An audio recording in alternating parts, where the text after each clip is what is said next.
Hey, everybody. Welcome, welcome, welcome. So glad to be here with all of you tonight. Should be yet another great late night conversation. Hit the like button, hit the subscribe button, hit the notifications bell. We're going to have yet another one of our great late night chats. So let's do it. Spoken of the American century. I say that the century on which we are entering can be and must be the century of the common man. A radical redistribution of economic power. I mean, we know that racism is just a byproduct of capitalism. Everything would be all right if everything was put back in the hands of the people. We need a government that will make sure Americans are taken care of and organize the economy to serve the people, not the profits of a wealthy few. We now have the techniques and the resources to get rid of poverty. We got to start getting out there with the people. Get out of the movement and get to the masses. We need a government of action.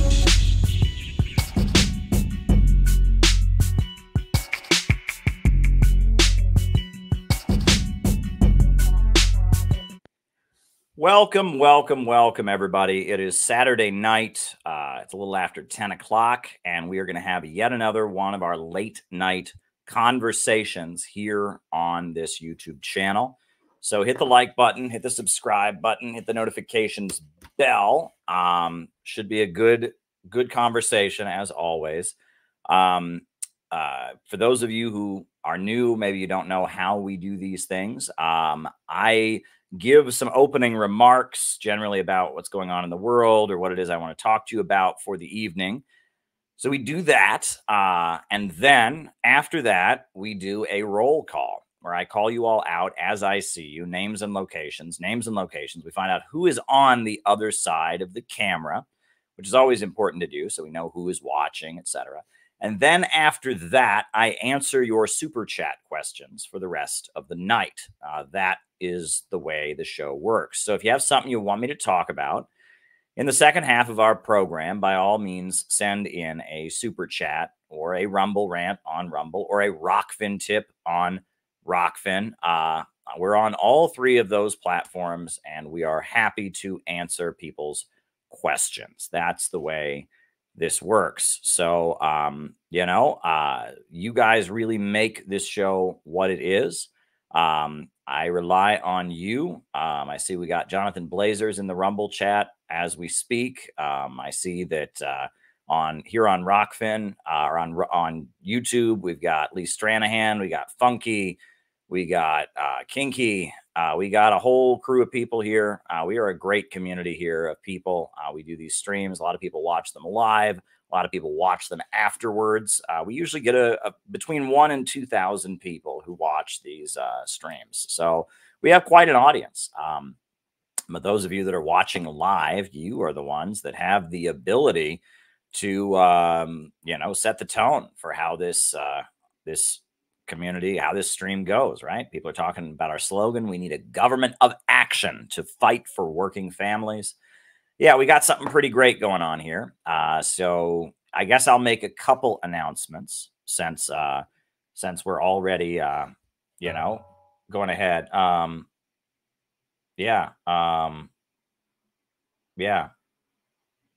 Right. We're going to make a couple announcements. All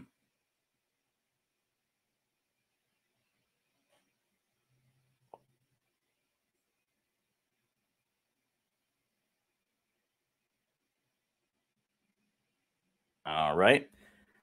I'll make a couple announcements before we get started here. The first announcement I would like to make is that we are having a CPI national gathering, and that's going to be on April 26th through the 29th. It's a weekend. It starts on Friday, ends on Monday, and it's going to be in Burlington, Vermont. We have a sign up on the website if you'd like to attend. We hope to maximize attendance at these events. It's a great opportunity to learn what the organization is about, meet members up close, etc. If you want to attend, sign up, fill out the form. We got that going on. national 4-day training workshop at the end of April, April 26th through the 29th. There's the link. You can sign up if you'd like to attend. All the details are posted there in that link. The other announcement to make is, folks, this Yemen book, this book on the Houthis that the CPI published, I am blown away by this, right? I couldn't even believe this, but I'm just going to go to the page and I will send you the link so you can see it for yourself. But we published the first book of its kind in the English language that's ever been published. And it's called Who Are the Houthis and What Are They Fighting For? And that book, we released it. It's been out for over a week now. And it is still the #1 new release in the category of War and Peace, which is pretty neat, right? To be the #1 new release in the category of War and Peace. Our book, Who Are the Houthis? What Are They Fighting For? #1 new release in the category of War and Peace. But it is turning into so much more than that. We are now I had to check this to make sure this was true, right? But I've got the link. I'm linking it to you right now. I don't even know what to say about this, right? Because this doesn't make any sense to me, but it's just how it is. We are now the #1 bestseller, not the #1 new release. Look at the link for yourself if you don't believe me. But according to Amazon, we are now the #1 best-selling book in the category of Yemen history. Right? I mean, it's only been out for a week. It's only been out for like 2 weeks, and we are now the #1 book in the category of Yemen history on Amazon. Right? We are #1. We were like #2 a couple days ago. We are now the top-selling, the best-selling book in the category of Yemen history. Our book, which I've got right here, Who Are the Houthis and What Are They Fighting For? This book that we wrote on the Yemen conflict, the Red Sea, and where the Houthi movement came from. It's a short, concise, plainly not written, non-academic introduction to the Houthi movement, Ansar Allah, where they came from, who they are, etc. It is now the #1 best-selling book on Yemen history on Amazon. Not #1 new release, the #1 bestseller. I have not seen this coming, and people continue to buy this book. And that shows you how important this book is and how important the work we do at the Center for Political Innovation really is. You know, I wrote it, but it's really a joint product. It's really a collective product. Elizabeth Young made this beautiful cover. She's the CPI president. Marissa laid it out beautifully, just absolutely beautifully. I consulted with Peter Coffin. I consulted with Robert Lawrence. I consulted with Jason and Lily, and I consulted with all kinds of people about this book. And we put this out, and we put it out. I wrote this book at warp speed. Basically, I spent, the first couple weeks of January, writing this book and getting it together. And we published this book, and this book has made a ripple. It has made a huge, huge ripple. And I mean, we are now the best-selling book in the category of Yemen history. And I did not see this coming at all. And I think that's a great victory for our community. But if I've learned anything from the career of Donald Trump, it's that one should never quit while one's ahead. So we got to continue to go full speed ahead with this book, right? I haven't gone on any shows since this book was published. Now, Fiorella, Isabel, and myself, we did a sit down right before it was published. And I went on Kim Iverson's show about Yemen before the book was published, but I haven't actually done any interviews about this book yet.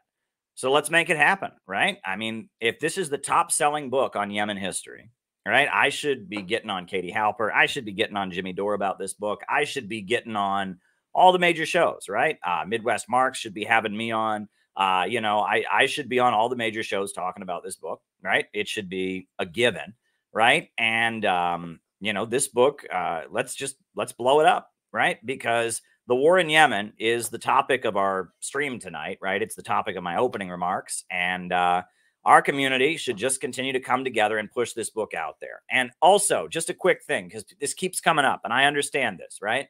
A lot of people don't want to buy from Amazon, and that's fine. You don't have to buy this book from Amazon. It is available at any bookstore. It has wider distribution. It's got an ISBN number. It has wider distribution through all the major book distributors. So if you would like to buy this book and you don't want to buy it from Amazon, all you have to do is go to your local bookstore, Barnes & Noble, community bookstore, college bookstore, whatever, and just tell them the name of the book and the author, and they will get it for you. It has wider distribution, you know, so you don't have to buy it from Amazon. And I keep getting comments. People are like, oh, I don't want to buy from Amazon. You don't have to buy from Amazon. You can buy from Powell's bookstore.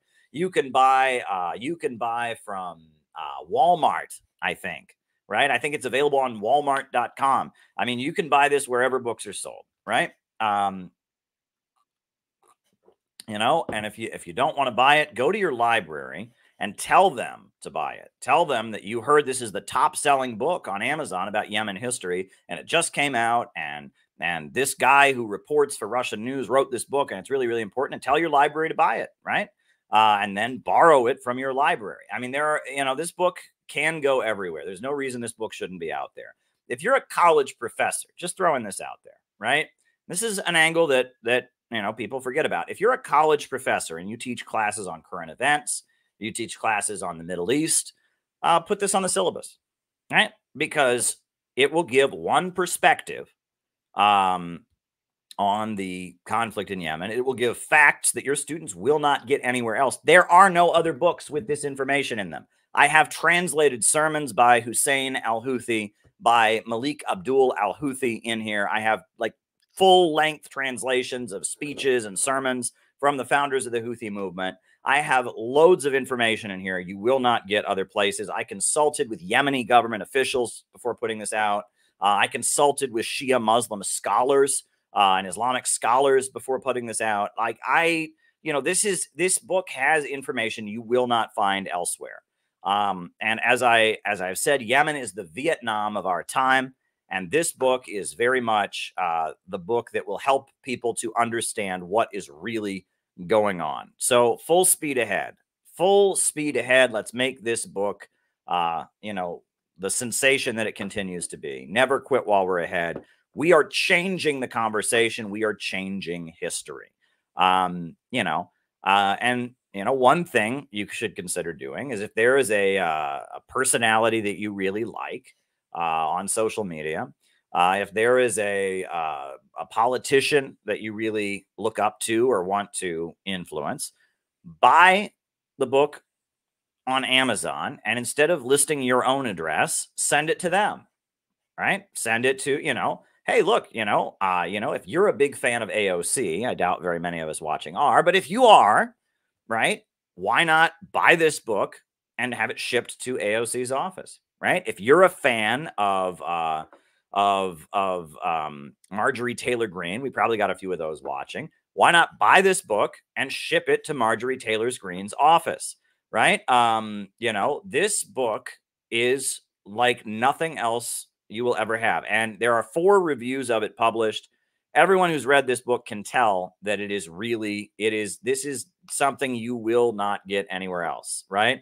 Lee Stranahan wants to talk to me about the book. Deal. Anytime, Lee. You and I, we will talk about the book. Absolutely. Absolutely. You name it, we'll do it, right? Richard Medhurst. Love to talk to him about the book. If anyone wants to get after Richard Medhurst to have me on his show, anytime I will do it, right? We just got to do it. And the other thing is it's not very expensive, right? Often you go to Barnes & Noble, you buy a book, you're paying $19.95. You're paying, $30 or whatever. This is less than $12, right? Depending on where you are, depending on the shipping, this book is not going to cost you very much. And it's short, right? It's short and it's concise. It tells you a lot. There's a lot of information crammed into all these different spaces, but it tells you a lot. So I just want to make sure that people realize how, yes, Joe Rogan, let's do it, right? Joe Rogan, buy one for Joe Rogan, pitch Joe Rogan to have me on about this, right?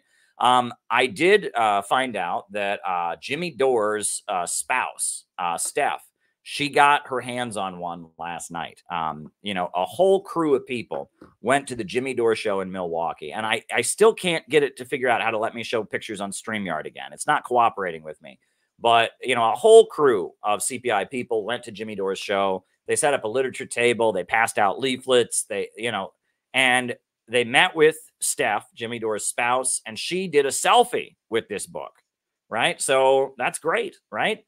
And shout out to all those people out there, right? I don't know if I should say all your names or not, but, I know, Nate was there. Windy City Socialist Nate was there. Olympia Logic was there. It was great what those folks did. Killian, Sam and Sage and Ellie, people who love this community and love what we're about went out and they made a point of letting Jimmy Dore's fans know about this book.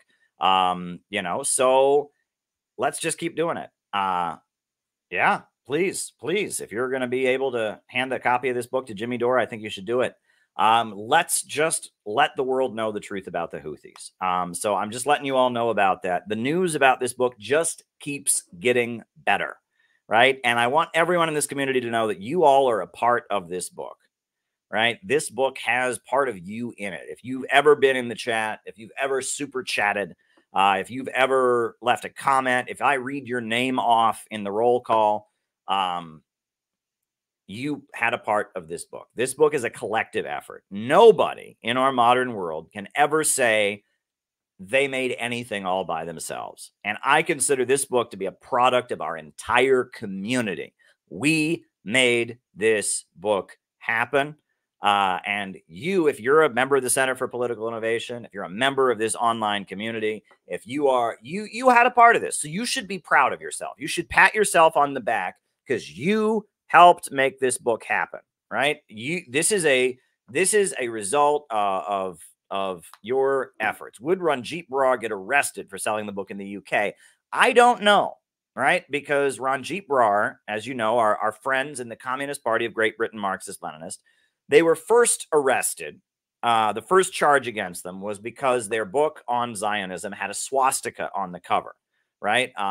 It was trying to show that Zionism is anti-Semitic and racist, and so they had a swastika on the cover. And that was the initial charge, was having a piece of literature with a swastika on it. But now, apparently, they are investigating them for charges of supporting a terrorist organization. And according to the American government, I don't know about the British government, but according to the American government, the Houthis are a terrorist organization. Biden reinstated their designation as a foreign terrorist organization. Now, I wrote this book before that designation went into effect. He designated them in early January with a 30-day, and it took effect in 30 days. So this book was not published while they were designated as a terror organization. This book, the Houthis aren't getting any money from it. Let me just put it that way. So, I don't think that me publishing this constitutes aid to terrorism. But who knows? Our government is so insane, you never know. But, I don't care, right? We're just getting the message out there. But would it be illegal, the person asked, to sell this in the United Kingdom? I don't know. But, I am honored to know Jyoti Brar, honored to know Harpal Brar, Ranjit Brar. They are good people, and we got to stand with them, just like we got to stand with Uhuru. We got to stand with all of those folks right now. So I just wanted to get that out of the way, let you know how the book is doing. Our community is scoring big victories. So just wanted to let you know about that. Hit the like button. Hit the subscribe button, hit the notifications bell, right? And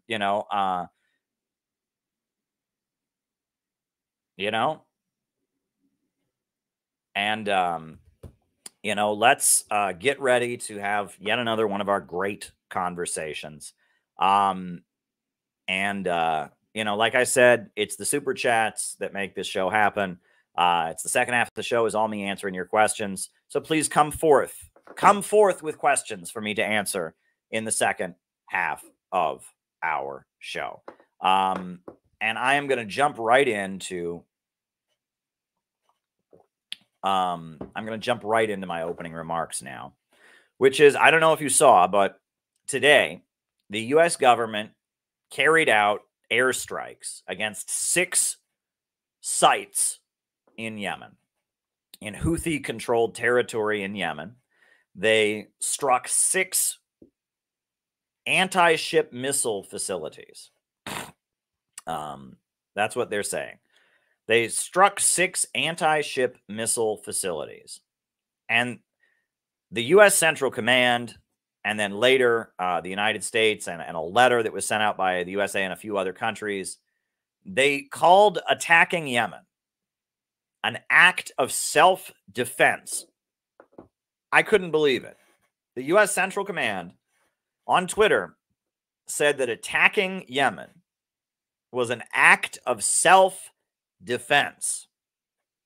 The United States is the wealthiest country in the world. The United States has the biggest military budget of any country in the world. Yemen is one of the poorest countries in the world.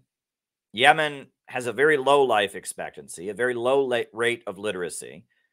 The Houthi army are people who have been up in the mountains fighting, you know, with their home rifles that they use to defend their homes, right?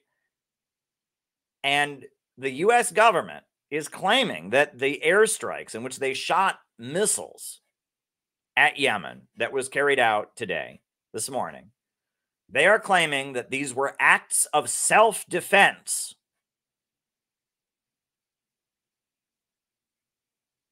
That's the language that they are using. And they are claiming that these 6 missile sites, that they posed a threat to U.S. naval vessels that are going to be passing through the Red Sea, and to U.S. maritime, trade ships, and that is the language that they used. Now, you'd have to be a fool to think that somehow the Houthis were a threat to America. They are not. Right? What is going on is that the Houthis have said that Israel has got to stop bombing Gaza. And in order to try and enforce that, they have set up a picket line. And that's the first section in my book. I talk about a picket line in the Red Sea. That's what it is. A picket line. They're saying, don't cross the picket line. They are enforcing a boycott of Israeli ships and Israeli goods until Israel stops bombing Gaza. And that's what they're doing. And what Israel is being asked to do by the Houthis to stop bombing Gaza, that is the majority opinion in the world. That is what Russia wants. That's what China wants. That's what the African continent wants. That's what all of Asia wants. That's what the International Court of Justice has ruled that Israel should do. The overwhelming majority of humanity is saying that what Israel is doing is wrong and must stop. And in order to try and actually make Israel stop and try and enforce international law and try and protect Palestinian lives that are being lost around the clock, the Houthis are stopping ships in the Red Sea. And they've said they're not stopping Chinese ships. Chinese ships are fine. And they said that Russian ships are fine. They're only stopping ships from countries that are actively supporting Israel. And they will stop American ships, and they will stop Israeli ships, and they will stop French ships, and they will stop British ships. But that's what they're doing, and they are blocking ships. Now, one aspect of this conflict that can't be overlooked is that the Red Sea is not only a vital shipping route. The Red Sea is also the site of a huge amount of natural gas. And this is where it gets interesting. Egypt just sold natural gas rights to their section of the Red Sea to ExxonMobil. I bet you didn't know that. But earlier this year, ExxonMobil signed a deal with the Egyptian government that they are going to start deep sea natural gas extraction. And so ExxonMobil is in the Red Sea extracting natural gas in the Egyptian-controlled waters of the Red Sea.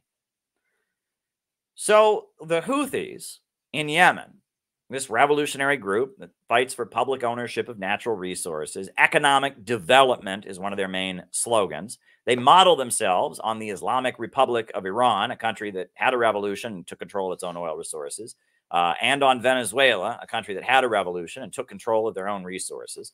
The Houthis in Yemen very much have made clear what they want is public control of natural resources and public control of their economy. And if you read, I translate in this book the sermons of Hussein al-Houthi that make that point. And so I'm going to raise up my chair here a second. I'm too low. There we go. Now my chair is at full height. Now I'm much higher up. But anyway, the sermons of Hussein al-Houthi make that clear. They are fighting for control of their own economy. They're fighting for control of their own resources. They're fighting for economic development. And you can be sure that if ExxonMobil is working with the Egyptian government to get control of the natural gas in the Red Sea of Egypt, that there are other corporations that have got their eyes on the natural gas in the Red Sea waters that are controlled by the Yemeni, country. You can be sure of that. And you can also be sure that the Houthis are trying to figure out natural gas exploration and how they can make their country wealthy, right? They believe in economic development. Economic development is one of their central beliefs. And you can be sure that they want to make sure and utilize the deep sea natural gas of the Red Sea. And so the Red Sea is not only a vital shipping route, the Red Sea is also apparently a natural gas site. And that's an important factor to take into that as well. And I talk about that in the book. And that's a factor in this conflict that's not being raised either. Another issue is that Yemen has a huge amount of oil that is untapped. There's billions and billions of dollars of untapped oil in Yemen. Yemen has basically just been sitting on huge oil deposits that it hasn't extracted. There is like an oil refinery in South Yemen, but there's a lot more oil in Yemen that hasn't been, tapped, basically. And that's another factor in all of this. And that this is very much a struggle for control of vital natural resources. This is a struggle for control of the international markets. And Yemen is a country, a deeply impoverished country that is fighting for its national liberation. It is led at this point by the Revolutionary Committee, which is made up of the Houthi forces, but also made up of the former Marxist-Leninist ruling party of South Yemen, which is called the Yemeni Socialist Party. There is a breakaway, a renegade faction of the Yemeni Socialist Party that's in Saudi Arabia now, and they're claiming that they are the actual Yemeni Socialist Party. But the people in Yemen, the Yemeni Socialist Party that is actually in Yemen, calls itself the Yemeni Socialist Party Anti-Aggression, and they are part of the Houthi coalition. There is, and again, nobody ever tells you this, right? This is something that the U.S. media really doesn't want you to know about because it just doesn't fit their narrative. They want to tell you the Houthis are a bunch of savages. They're a bunch of barbaric, sexist, racist, homophobic, hillbilly mountain religious fanatics, right? They want to portray them as a movement that is just so hostile and backward. They don't tell you about this woman, right? I've got a picture of her. That's Layla Al-Thor. Layla Al-Thor is not a Houthi. Layla Al-Thor is the leader of the Arab Hope Party in Yemen. And she is part of the Revolutionary Committee. She's an elected official in the Houthi government, right? And Layla Al-Thor is a feminist and a pacifist. So she does not believe in violence. She believes in Gandhian nonviolent resistance.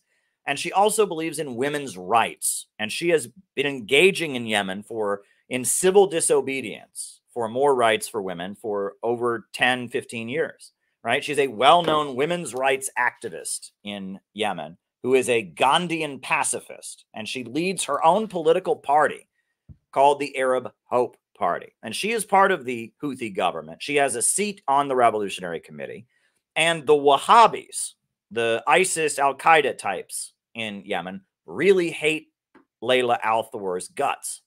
And they have tried to assassinate her. They have put out a fatwa on Layla Al-Thor because she's advocating women's rights. They think that goes against traditional Islam, etc. So the Houthis have provided her with personal security. The Houthis are protecting this woman, even though she doesn't agree with them, right? The Houthis are not pacifists. They love their guns. They love armed struggle.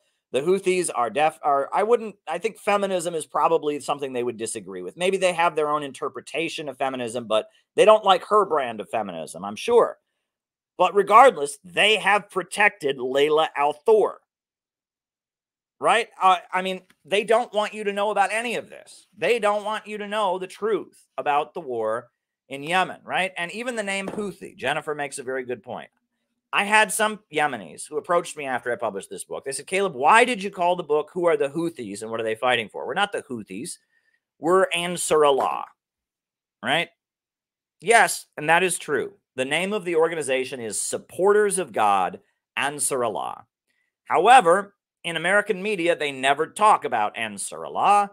They always talk about the Houthis. So if I had called this book, Who is Ansar Allah and What Are They Fighting For? Nobody would have bought it because no one would have had any idea who Ansar Allah is. So I did have to, unfortunately, use a name that the Houthis don't necessarily like. But to be fair, and this is interesting, the Houthis, originally, the word Houthi is a tribal word. It refers to like a tribal ethnic current that it is in northern Yemen, right? However, when the founder of their movement, Hussein al-Houthi, died, right? You know, when the founder of Ansar Allah, Hussein al-Houthi, who was a member of the parliament, who was a religious leader, he led the Young Believers, which was an Islamic youth group that existed in Yemen throughout the 1990s. When he died, many leaders of Ansar Allah said, we now bear the name Houthi with pride. We are proud to be called Houthis in honor of Ansar Allah, in honor of our leader, right? When Hussein al-Houthi died, many of them they said, we take the name Houthi with pride, right? And that's Hussein al-Houthi, the founder of the Houthi movement, the founder of Ansar Allah, Hussein al-Houthi, right? And he had these summer camps, and they still have them all over Yemen for low-income children who believe in, you know, who are Zaidi or Shia Muslims.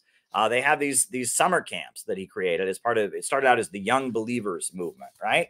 And here they are, the young kids, they've got, you know, headbands on and they're in their karate outfits, learning martial arts, right? I mean, you know, that is a really big thing that they do. They provide a service where these kids, not only do they get a place to go and, you know, it's, you know, a place to go and stuff and learn about Islam. They also, these kids, they get to learn self-defense. They get to learn gun safety. They get to learn how to use firearms. They get to learn about, you know, how to read and write. They get food provided to them that takes the burden of feeding them off their parents. Ansar Allah, you know, provides a lot of services to very, very poor people in the northern regions of Yemen, in the mountainous northern regions of Yemen, where the population is overwhelmingly, you know, overwhelmingly concentrated. If you look at the population of Yemen, it's overwhelmingly concentrated in those northern regions. And that is where the six sites that were attacked by the American government today, that's where they were located. I don't know what the civilian casualties are, right? You know, I don't know if any civilians died, but it's very possible that civilians died. You know, and that is absolutely horrible. But civilians have been dying in Yemen since 2015. They've been dying in Yemen really since this war started in 2003. You know, but the fact that the U.S. government claims it is self-defense to bomb one of the poorest countries in the world in order to try and stop them from having a picket line in the Red Sea in order to support the Palestinians. That is completely and utterly outrageous in so many ways. It is completely and utterly outrageous. The idea that this is somehow self-defense. It is not self-defense, right? It is not self-defense in any conceivable way. And if there's a message that I have to give you tonight, it is that the idea that it is somehow self-defense for the American government to bomb Yemen is one of the most ridiculous statements I have ever heard. The Houthis are trying to protect their Palestinian brothers from the relentless murder Israel is carrying out. And the U.S. government has decided that in order to stop that, they're going to bomb the poorest country in the world. And the people of Yemen are not afraid. And they're gathering in mass and they are ready to fight. They are ready to fight. So I wanted to just share that with all of you.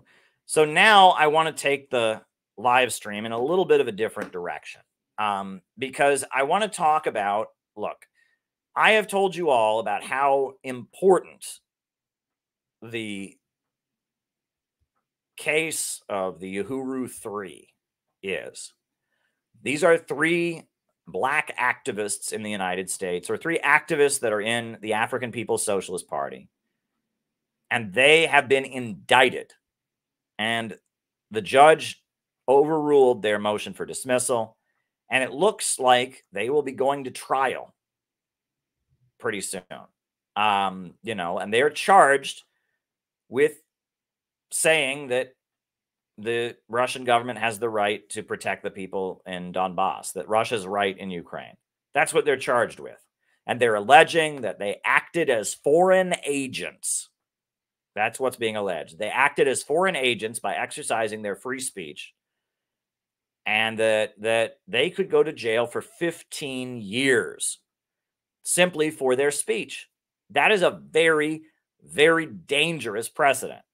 So I'm going to show you the video that you know, Peter Coffin created. It's a clip from Peter Coffin's great film about it. Then we're going to watch the great speech by John McCarthy about the case that he gave at our CPI convention.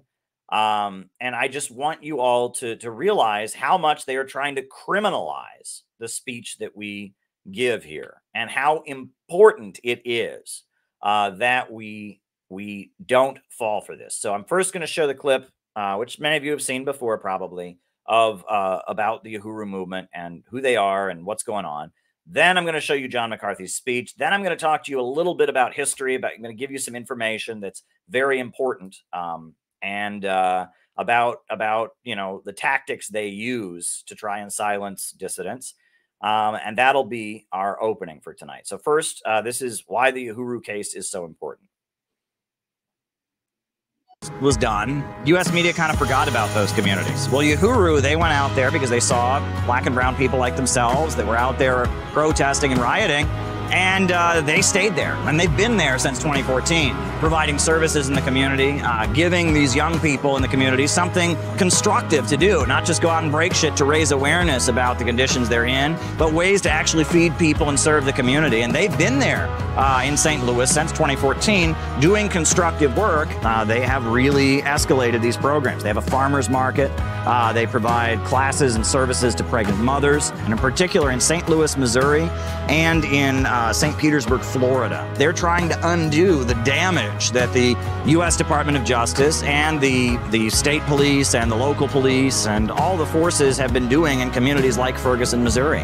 And at the same time that they've done this community work, the African People's Socialist Party has also taken a firm anti-imperialist stance. They support China. They support Russia. They support Cuba. They support Iran. And when the United States started piling weapons into Kiev, they defended Russia's right to intervene.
All right, we're back. My laptop powered off very mysteriously.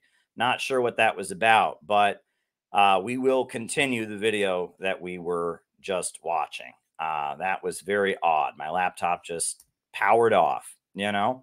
I've never had that happen before, but we will continue the video that we were just watching. Wow. You know, this is how you know this show is real. It was manufactured. The people backing me would never allow silly things like this to happen. But there you go. All righty.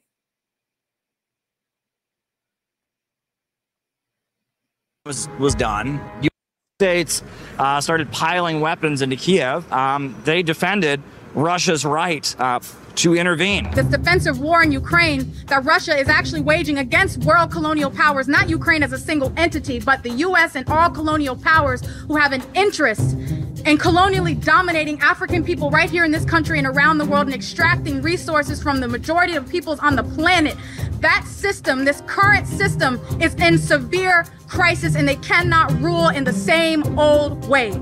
Because of that, their homes were raided. Then months later, the federal government came out with an indictment, and it's charging them with being Russian agents. And it's trying to allege that the election campaign that they ran in St. Petersburg, Florida, was somehow interference in the U.S. electoral process. 4 activists associated with the People's Democratic Uhuru Movement and the African People's Socialist Party have been indicted by the U.S. Department of Justice. The indictment from the U.S. Department of Justice accuses them of spreading Russian propaganda and cites simply some web conferences that they had, some Zoom meetings, some emails they sent out, as well as the fact that they have run routine election campaigns. Is this of concern to the Secretary General as an attack on human rights, freedom of assembly, etc.? I frankly was not aware of the case before you mentioned it. Let me look into it and I will get back to you. What's going on in Africa is directly connected to what's going on here. What's going on in Ukraine is connected to what's going on in Harlem. You know what I'm saying? It's an international global economy that's all connected. Because they go to conferences in Russia, this constitutes Russian meddling in the elections. The whole thing is ridiculous. It's completely, utterly ridiculous. They've been running these campaigns for years, since before I was born. Back in the 1970s, they were running people for office. Their platform of reparations, I mean, Marianne Williamson, she's a major Democrat candidate. She also says she believes in reparations. I mean, it's not a unique message that they have in that sense, but they have been targeted because they're doing what you're supposed to do. I mean, you know, at all of our meetings, we have a picture of Fred Hampton up on the stage because Fred Hampton, he built a free breakfast program. He organized what he called a rainbow coalition, uniting low-income people, white, black, brown, Arab, Latino, into one organization, you know, trying to build up community empowerment, trying to do community service projects while teaching Marxism and socialism.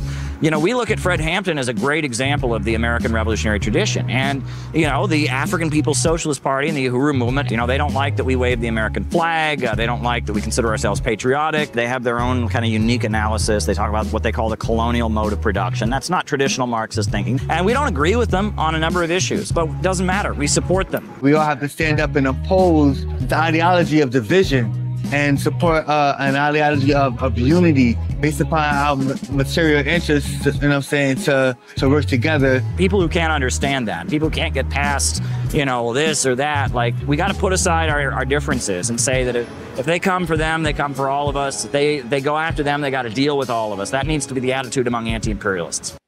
All right. So that's kind of an introduction to what the case is about. You know, great clip that Peter Coffin put together for the documentary. If you want to watch the whole film that we did, that was about not just the Uhuru case, but about like the prison industrial complex and the way the U.S. legal system targets poor people and low-income people, you can watch it on the CPI website. I will drop the link in the chat for that, right? Hold on. It's our second CPI film that we made, that Peter Coffin made. Very good stuff. And you can watch it. There's a films section on the CPI website. Money and American Injustice, How the U.S. Legal System Targets the Poor. Great film. So now this is the speech that John McCarthy, gave at the CPI National Convention. And it's going to go up on this channel tomorrow. It's already up on the CPI YouTube channel. It's already up on the CPI YouTube channel. It's going to go up on this channel tomorrow, but I'll just screen it for you ahead of time. All right, here we go.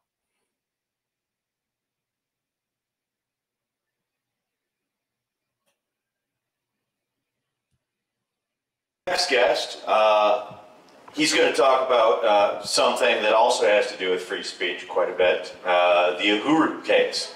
As we all know, the Uhuru were unlawfully prosecuted for basically being anti-imperialist. And you all know our next guest, gentleman from Chicago. From Chicago! Joe McCarthy.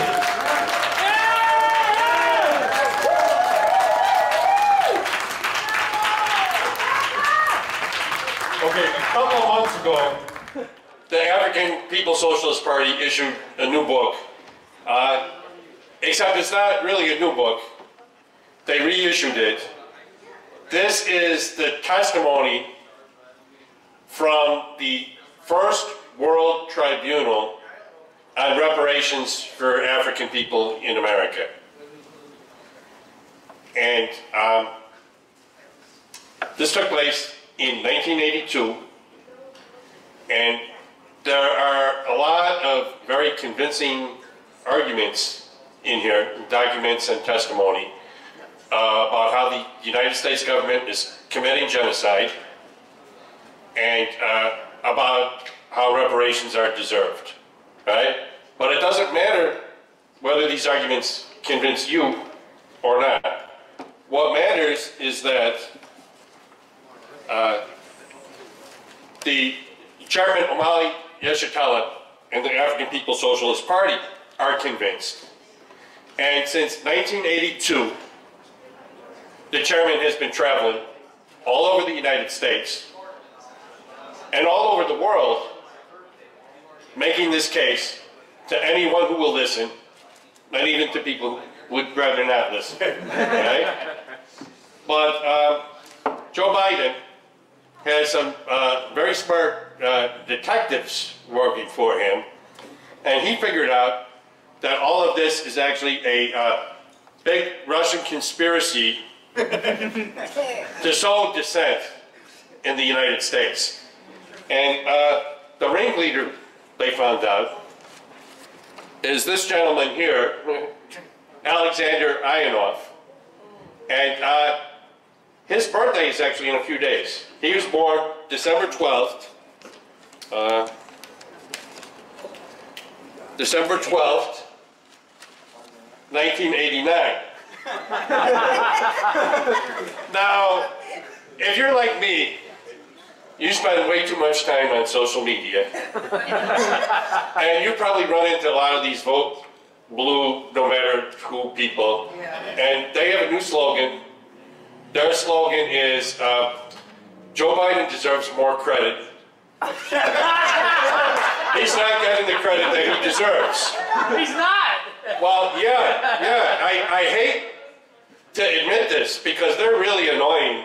But they actually have a point. You invented time travel. Because, oh, you're still lying. Because yes, China, they have trains that go faster than airplanes. And Russia, they've developed missiles that can change direction at hypersonic speeds. But Joe Biden, yes, Joe Biden, he has discovered time travel. Now, obviously, they don't believe this nonsense, right? They're not worried about who told Chairman Yeshitela to say this. They're worried about what he's saying.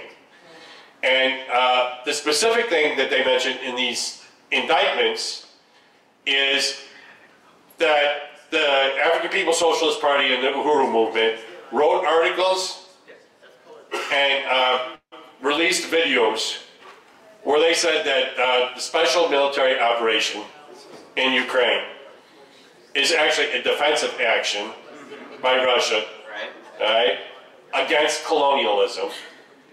And that by standing up and fighting back, Russia is defending not just itself, but the entire global South. Now, they want to make it illegal to say that. That's what this case is all about. That's why it's so urgent, because guess what? That's the message that we're putting out, right? Yeah. And it's absolutely true. Because Russia is winning that war, politically, economically, and militarily. That is giving courage to anti-imperialist nations and movements all around the world to finally stand up. What we see happening right now in Palestine is occurring because they saw Russia winning, and they saw that the imperialists can no longer back up their threats. And we have to give that message to the American people. They don't know it, because just like it's giving courage to nations around the world, if the American people know it, it's going to give them courage to stand up and throw off imperialism. So I'm not going to talk long. I just wanted to say that I feel very grateful for the role that I have been able to play in creating solidarity between the Uhuru movement and the Center for Political Innovation. Because in my 50-something years on this earth, I've been a part of a lot of different campaigns and movements and organizations, and they're all a little bit different, but there's some constants. And one constant that has remained is, I hate the FBI. We're not supposed to have a political police in this country, but that's what they are. Yeah. And I don't like what they did to Marcus Garvey.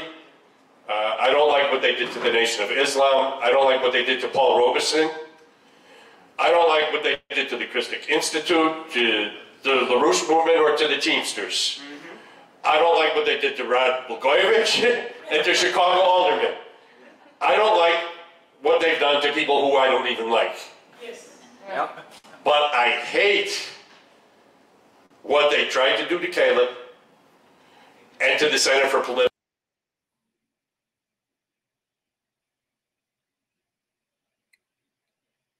Weird. Okay. So what's going on here? The video stops.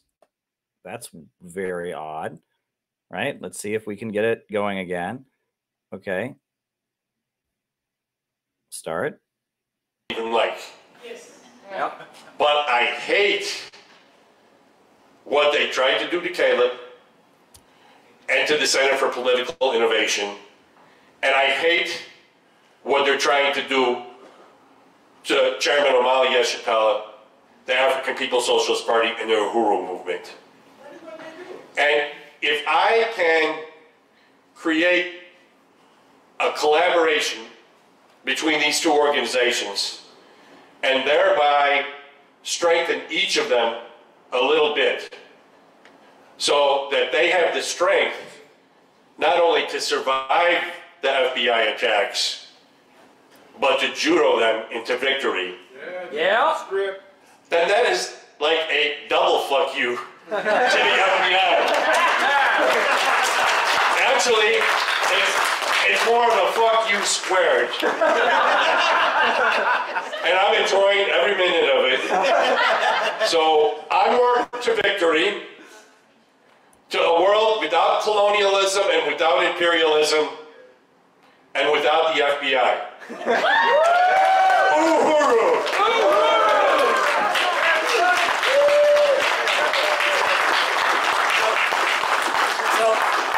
I couldn't let you step down without saying a few words. Okay. Okay, because, you know, I don't know if folks remember, but a couple years back, or was it a couple years, about 1 year back, right? About a year back, we had a convention or conference in Chicago. A year ago.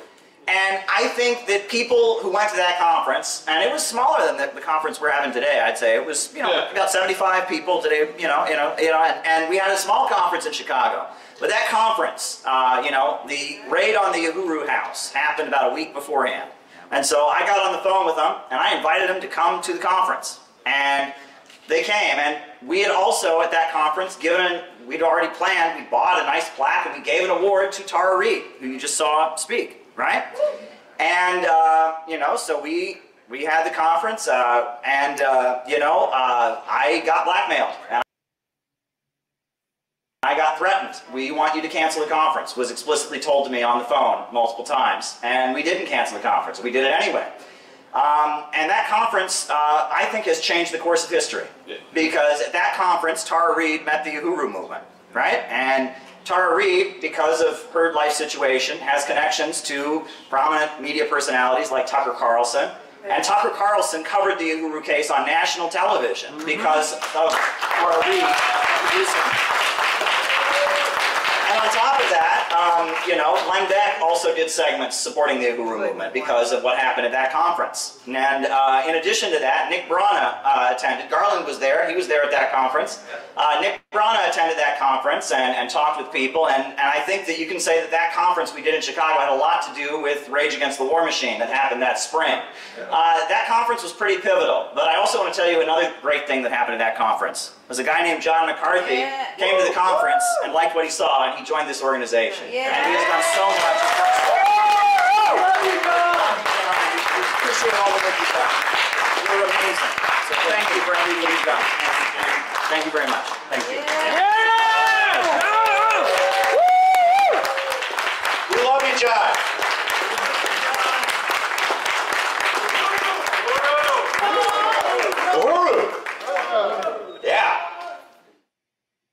Yeah, there you go.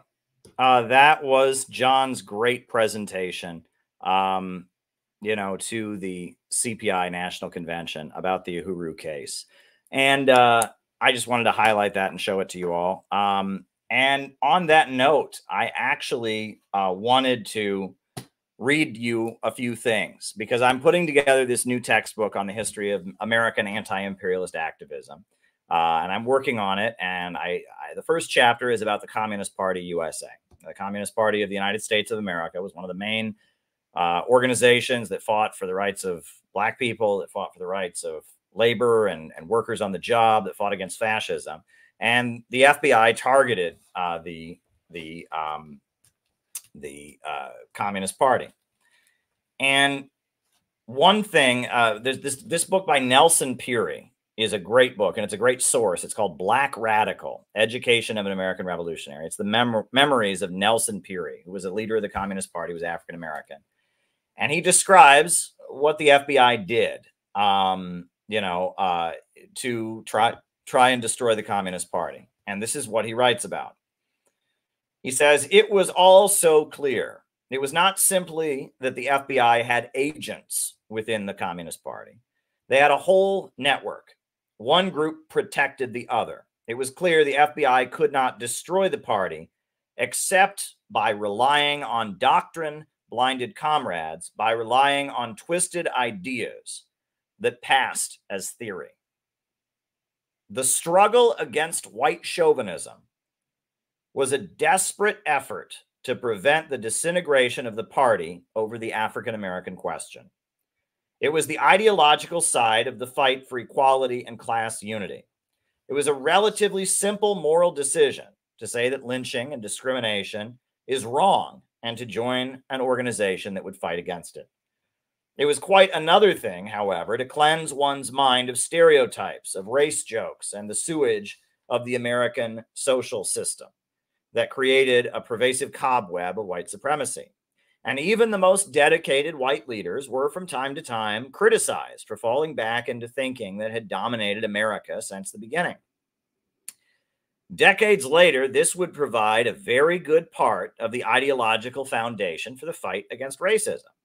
However, at the time, the FBI converted it into one of its principal weapons. Accusing a white comrade of white chauvinism or getting some Black informer to do so was akin to a political lynching. Even those who understood what was going on dared not defend the accused for fear of becoming part of the crime. The flip side of the coin was always there. Any charge of white chauvinism on the part of a serious African-American comrade inevitably ended up in a debate over Black nationalism. For honest party members, the struggle against white chauvinism became a lose-lose situation. And that's what he describes. And he's talking about how the Communist Party, when it was being heavily infiltrated by the FBI, The FBI sent people into the group, and they used accusations of racism to silence and shut people down and drive people out of the organization. And he actually talks about how the FBI tried to recruit him. Right? He says here, I'll just read you this part. The strongest rampart of the party was its historic work with and for African-American liberation. The FBI understood that this was also their least defensible point, but it was a point of penetration into the party, and some of the most destructive FBI work was done through black informers. The party's desperate struggle against white chauvinism created a political atmosphere for white agents within the party to protect and advance black informers. The FBI approached many militant African Americans and almost all black comrades with a carrot and a stick. They offered money as well as job security if they would become informers. And at the same time, they were threatened with or faced exposure and blacklisting if they did not cooperate. The vast majority refused, but a few became informers. And most informers were simply opportunists or political degenerates. They were easy to spot. We black comrades were always on guard against any infiltration from this direction. We seldom talked about it, but we knew that the struggle against white chauvinism had blinded many of the white comrades to any danger coming from this direction. Like, this is fascinating. So then he talks about how the FBI targeted him and how they tried to recruit him. So he says he's walking down the street, and he said, I started handing out leaflets, and those who took them seemed shocked and angered to see that a real live communist would come into their shopping district and hand out leaflets. The backward glares as they hurried away were warning enough to get ready. In a few minutes, 3 tough guys, perhaps in their late 20s, approached me. What you handing out? One of them said. I didn't reply, but gave him a leaflet. I saw 4 more coming. One of them, a rough-looking man in his 30s, his scowl exuding danger. I backed up just a bit into the store entrance. Emboldened by the reinforcements, the guys crumpled the leaflet. You handing out this communist shit? I glared back. If you don't want it, don't read it. The guy elbowed his way in front of me. You can't pass that crap out here. Give me the goddamn leaflets. I got a right to pass them out. If you don't like it, too bad.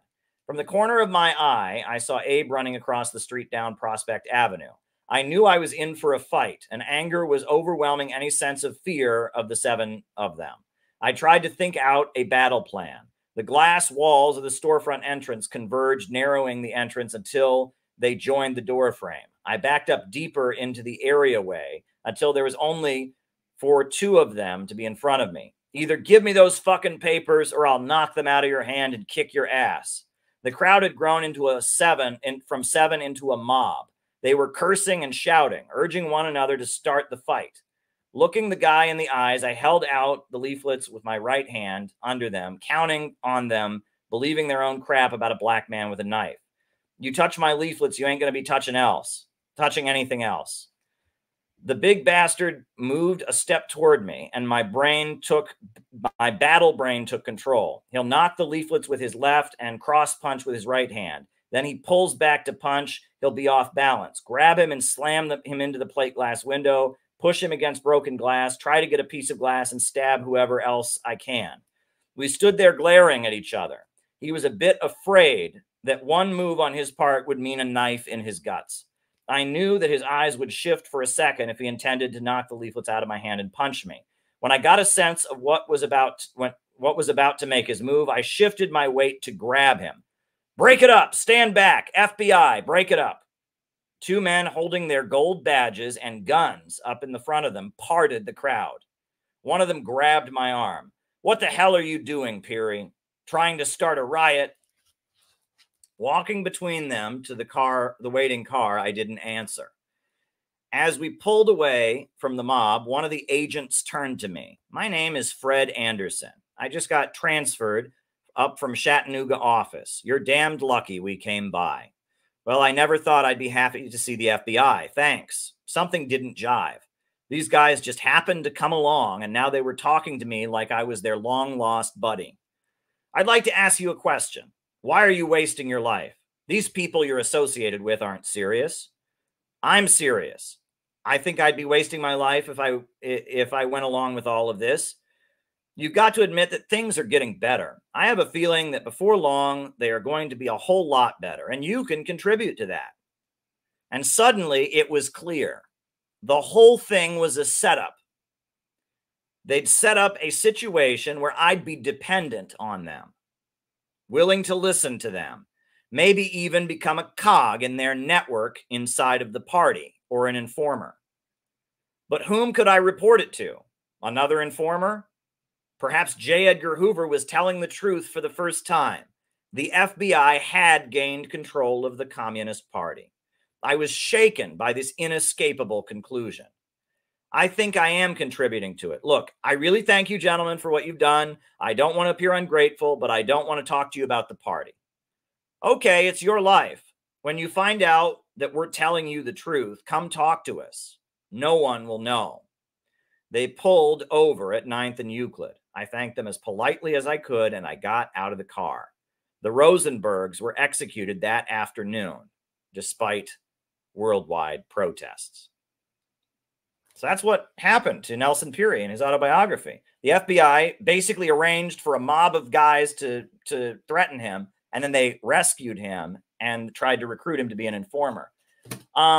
And then there's another memoir of somebody who was in the Communist Party during the same time. This is called Being Read by Howard Fast. Howard Fast is the guy who wrote Spartacus. He wrote the novel Freedom Road. He was like a communist writer, and he describes how, how it was that this kind of thing played itself out in the party. And this is fascinating. He describes the campaign against white chauvinism that we now know was basically run by the FBI. And here we go. So here we go. He said, I had written a piece about a meeting that I had addressed in Boston. And in it, I described a mixed group of boys and girls, white and Negro. The piece was for the Daily Worker. I had dropped it off, but it was not printed that day or the following day. And the day after, I was called downtown to face 3 of the editors and to undergo a process the party called charges. I was being brought up on charges of white chauvinism. Why? Well, that was something that I wanted to know. What had I done? I had no recollection of having written or done anything that smacked of white chauvinism. They hastened to enlighten me. I had referred to Negro boys and girls as boys and girls. Any reference to a Negro as a boy or a girl was chauvinist. The incredible reasoning, if one can call it that, behind this was that for generations of servitude, black slaves had been addressed as boy or as girl. They wanted to know whether I understood this and realized what I had done. I said no.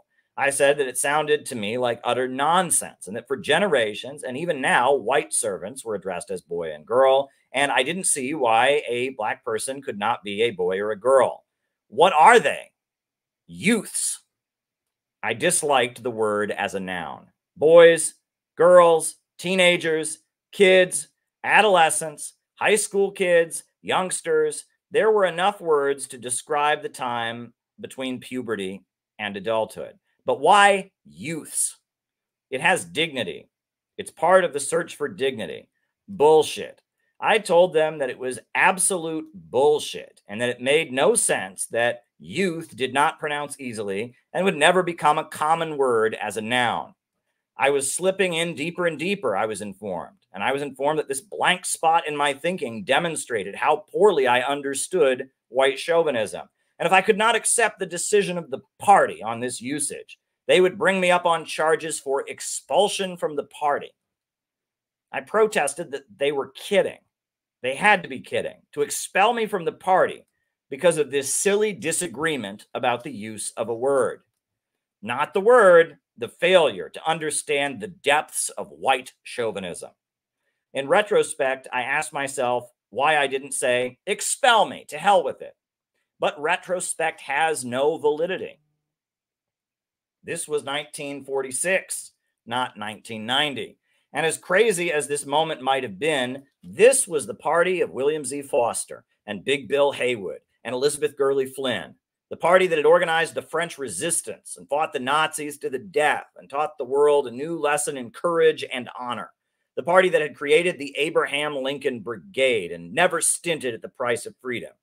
No, damn it, let them be as loony as they wished. They were not going to expel me, and so I agreed that I would work on this problem and see the errors of my ways.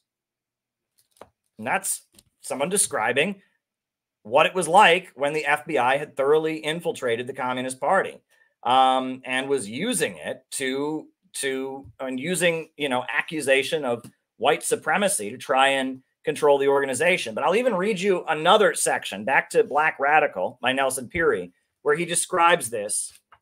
I mean, this is some crazy stuff, right? And I'm going to read you another statement from it.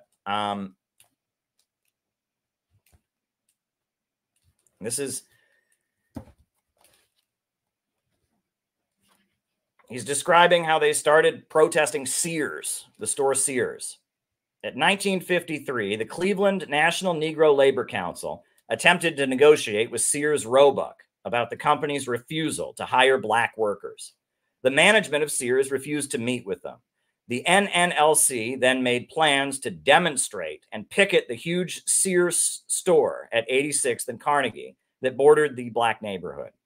The NNLC flooded the ghetto with leaflets explaining the coming demonstration and calling for the neighborhood to come out en masse to demand their rights. The Cleveland police and its Red Squad, notorious for their hatred of the black population, prepared to contain, if not prevent, the demonstration.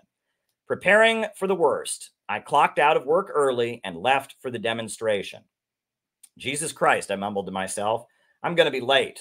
I swung the old Studebaker into an empty space on 86th Avenue and slammed the door and ran for the corner of Carnegie. God damn, look at that. There were more than 3,000 people in front of Sears building already. They stood bunched together, talking and sensing their strength. The west side of Carnegie Avenue was bumper-to-bumper police cars. The cops stood in squads, fondling their clubs and occasionally sliding a gloved hand to touch the butt of a pistol. Ethel Goodman was walking and half running up and down the line, raincoat and red dress flopping in the breeze, wide-brimmed floppy black hat askew, finger pushing her glasses, which kept sliding partway down her nose. Originally an itinerant Pentecostal preacher from Alabama, Ethel had found it a short journey into the National Negro Labor Council and into the Communist Party. She was preaching for a new God now. Her Southern black church-born simplicity endeared her to the council. At the meeting, she would take the floor to discuss some point and would end up walking the aisle, preaching a gospel of class struggle. She had become president of the National Negro Labor Council. Only thus was she prevented from using up half the meeting time fighting whoever was the president.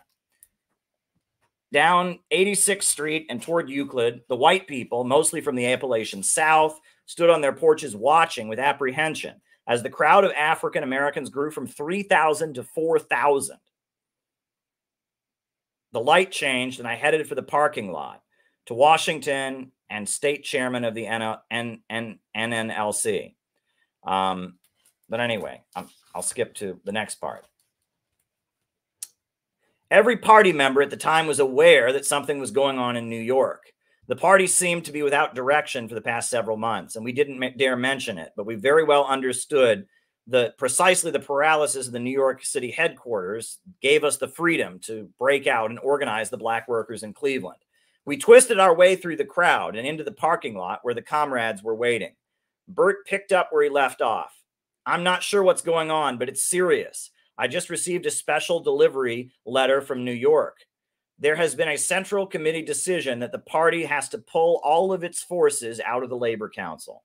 People I trust in New York tell me that some sort of deal has been struck with the government about bringing charges against the second string of leadership to trial. I'm telling you, this is in strictest confidence. You have the right to know whatever I'm told. I don't necessarily believe it. Damned right something's happening, Pete Curtis said. 30 years old, he had just been elected chief shop steward of the Alcoa Local. He was part of and had championed the black majority at the plant. They were production workers. They proved how the white union administration had constantly sold out production in order to get wages for skilled trades, which were almost entirely white. It had been a bitter, racially acrimonious struggle.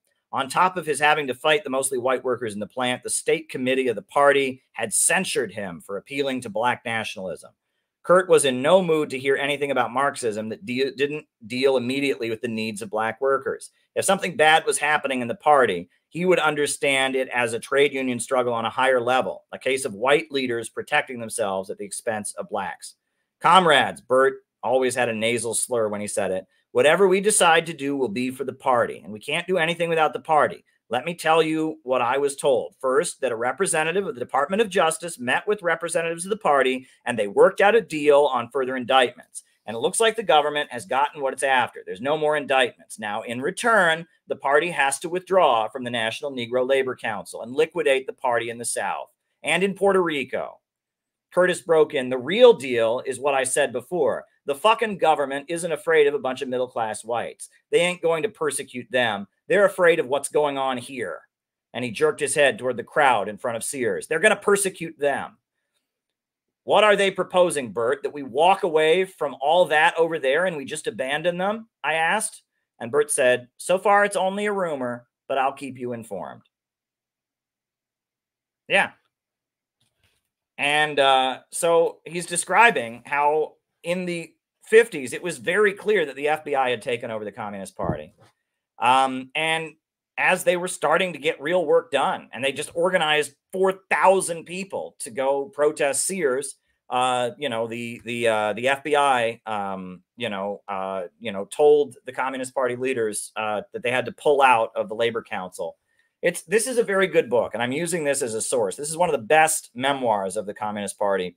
It basically describes how the FBI took over the Communist Party, how they used the identity politics and the cancel culture around race, and how they, every time people started organizing, there'd be a mysterious phone call and they would be told they had to stop, and the leaders in New York would tell them they have to stop.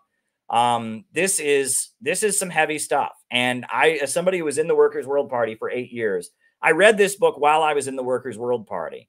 And it was like the last couple of years I was in the Workers' World Party, I read this book, and it was like alarm bells, because it was exactly what I was seeing, right? The cancel culture, the constantly accusing people of things they didn't do. And if you dared defend yourself, oh, you must be, and every time a struggle got going, every time real activism got going, somebody in charge made a phone call and said, you have to stop that. No, the party says you got to stop. I'm telling you, this is what we have to be on guard against. The reason I formed the Center for Political Innovation is because most communist groups in America are under this kind of control, where they are basically, they are controlled this way. And Nelson Peary, who I really admire, and I recommend his other book that he wrote, The Future is Up to Us. It's one of the main books on economics. I recommend this book, his memoir of being in the Communist Party and discovering that it was under the control of the FBI, and breaking away and becoming like an anti-revisionist. That's a very, very powerful memoir. So I just wanted to recommend that. We got that going on. Another book that that I think is important, since we're talking about the Uhuru case, and since we're talking about anti-imperialism and solidarity, I want to highlight this book, The Man Who Cried Genocide, right? Because 1951, the Soviet Union gave a platform to this man, William L. Patterson.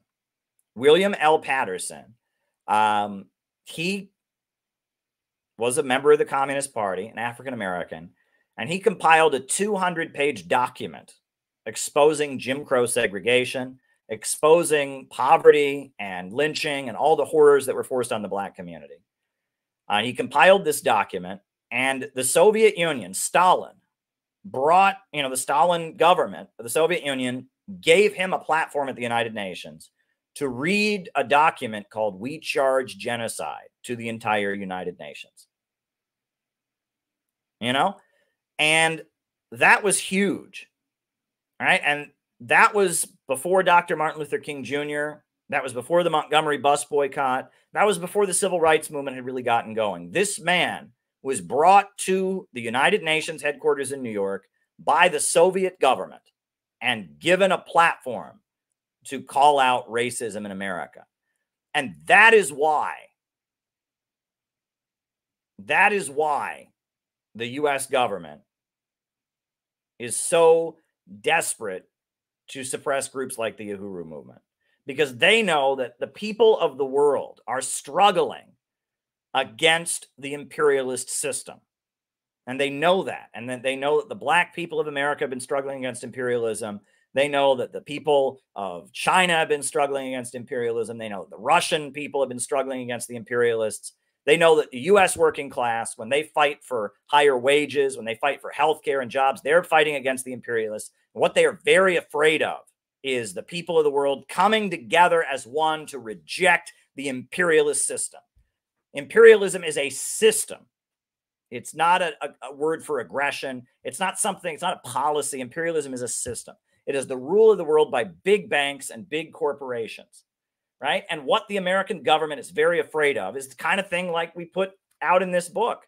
We're telling American working people that the Houthis are their friends. The Houthis speak a different language. They look completely different. They're from a different corner of the world. They've got a different skin color. They've got a different religion. But we are here in America, with our understanding of imperialism as a system, telling American people that these people are their friends.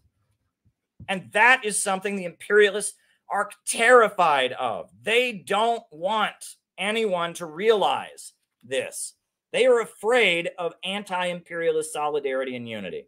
They are afraid of a global struggle against their system, right? They don't want Americans in Ohio and Pennsylvania and Illinois and Texas and Oklahoma to realize that these people are their allies and that Israel is not, right? And that is what they are afraid of.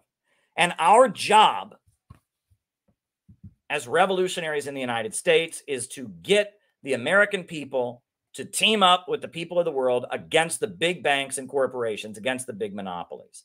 That is our job, right? It is our duty to align the working people of the United States with the people of the world in their struggle for national liberation, to build a gigantic global united front against the imperialists. That is our job. We must defeat imperialism.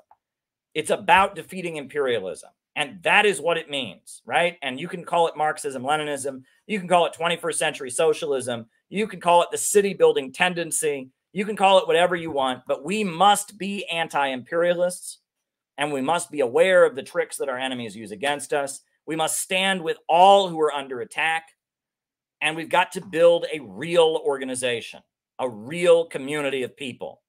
That's what we've got to do. Right? It is not enough to build online personalities and fandoms. And I got to tell you this, right? I just want to say this.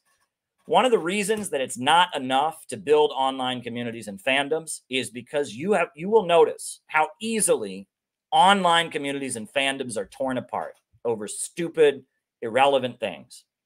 Right? There are people that have been friendly to CPI that now hate our guts, and they can easily tear apart anti-imperialist communities when it's just about internet performance art. If it's not about a real community of real people who have real friendships and engage in real operations and do real work with each other,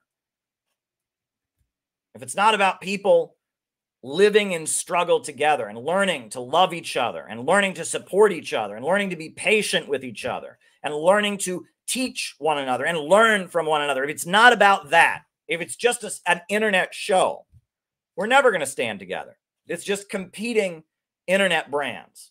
And I don't want to build an internet brand. I want to build a community of solidarity. I want to build a church of resistance. I want to build a community of people who understand that Uhuru is their friend, that the Houthis are their friends, that Putin and Xi Jinping are their friends, and that Wall Street monopolies and the FBI are their enemies. That is what I want to do, right? And I am not here to build a fandom, and I'm not here to get rich, and I'm not here to convince you that all the other ones are frauds and you should only follow me. I'm here to build a community. That is what we need. That is the only thing that will get us out of this crisis. We must build an American community of solidarity. We must build a U.S. wing of the global axis of resistance. The BRICS, the Eurasian Economic Union, the Belt and Road Initiative, the Bolivarian Alternative of Latin America, the axis of resistance in the Middle East. We need to build the American wing of that movement. That is what we are trying to do, to build the American wing of the global anti-imperialist movement. And that is what we must do, and we must move toward doing that. That's what we need to do. And if you want to do that, join the Center for Political Innovation. And if you don't want to do that, go away, because I am not trying to get popular here. And I'm not trying to win a popularity contest. And I'm not trying to convince you that I'm the best guy you ever had. I am here to convince you that imperialism must be defeated. I am here to convince you that North Korea and China and Russia and Vietnam and Cuba and Iran and Venezuela and Syria are your friends, that the Houthis are your friends, that the Uhuru movement are your friends, and that Wall Street and the FBI and the CIA are your enemies, and that we need to start building a movement on these shores against imperialism, to move and start envisioning a coalition that could actually create an anti-imperialist America, an America that is not ruled by the big monopolies, an America where the people come together and defeat the big corporations and banks. And that is what our 4-point plan is about.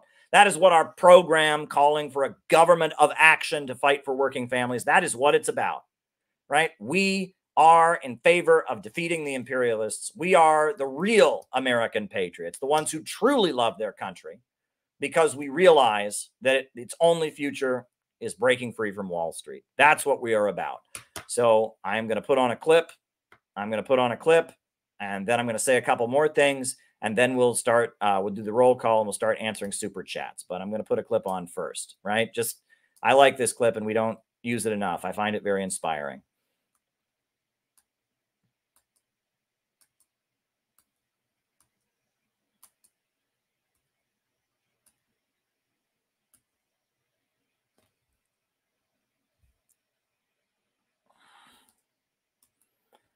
All righty. Here we go. Just a clip of some of what we've done.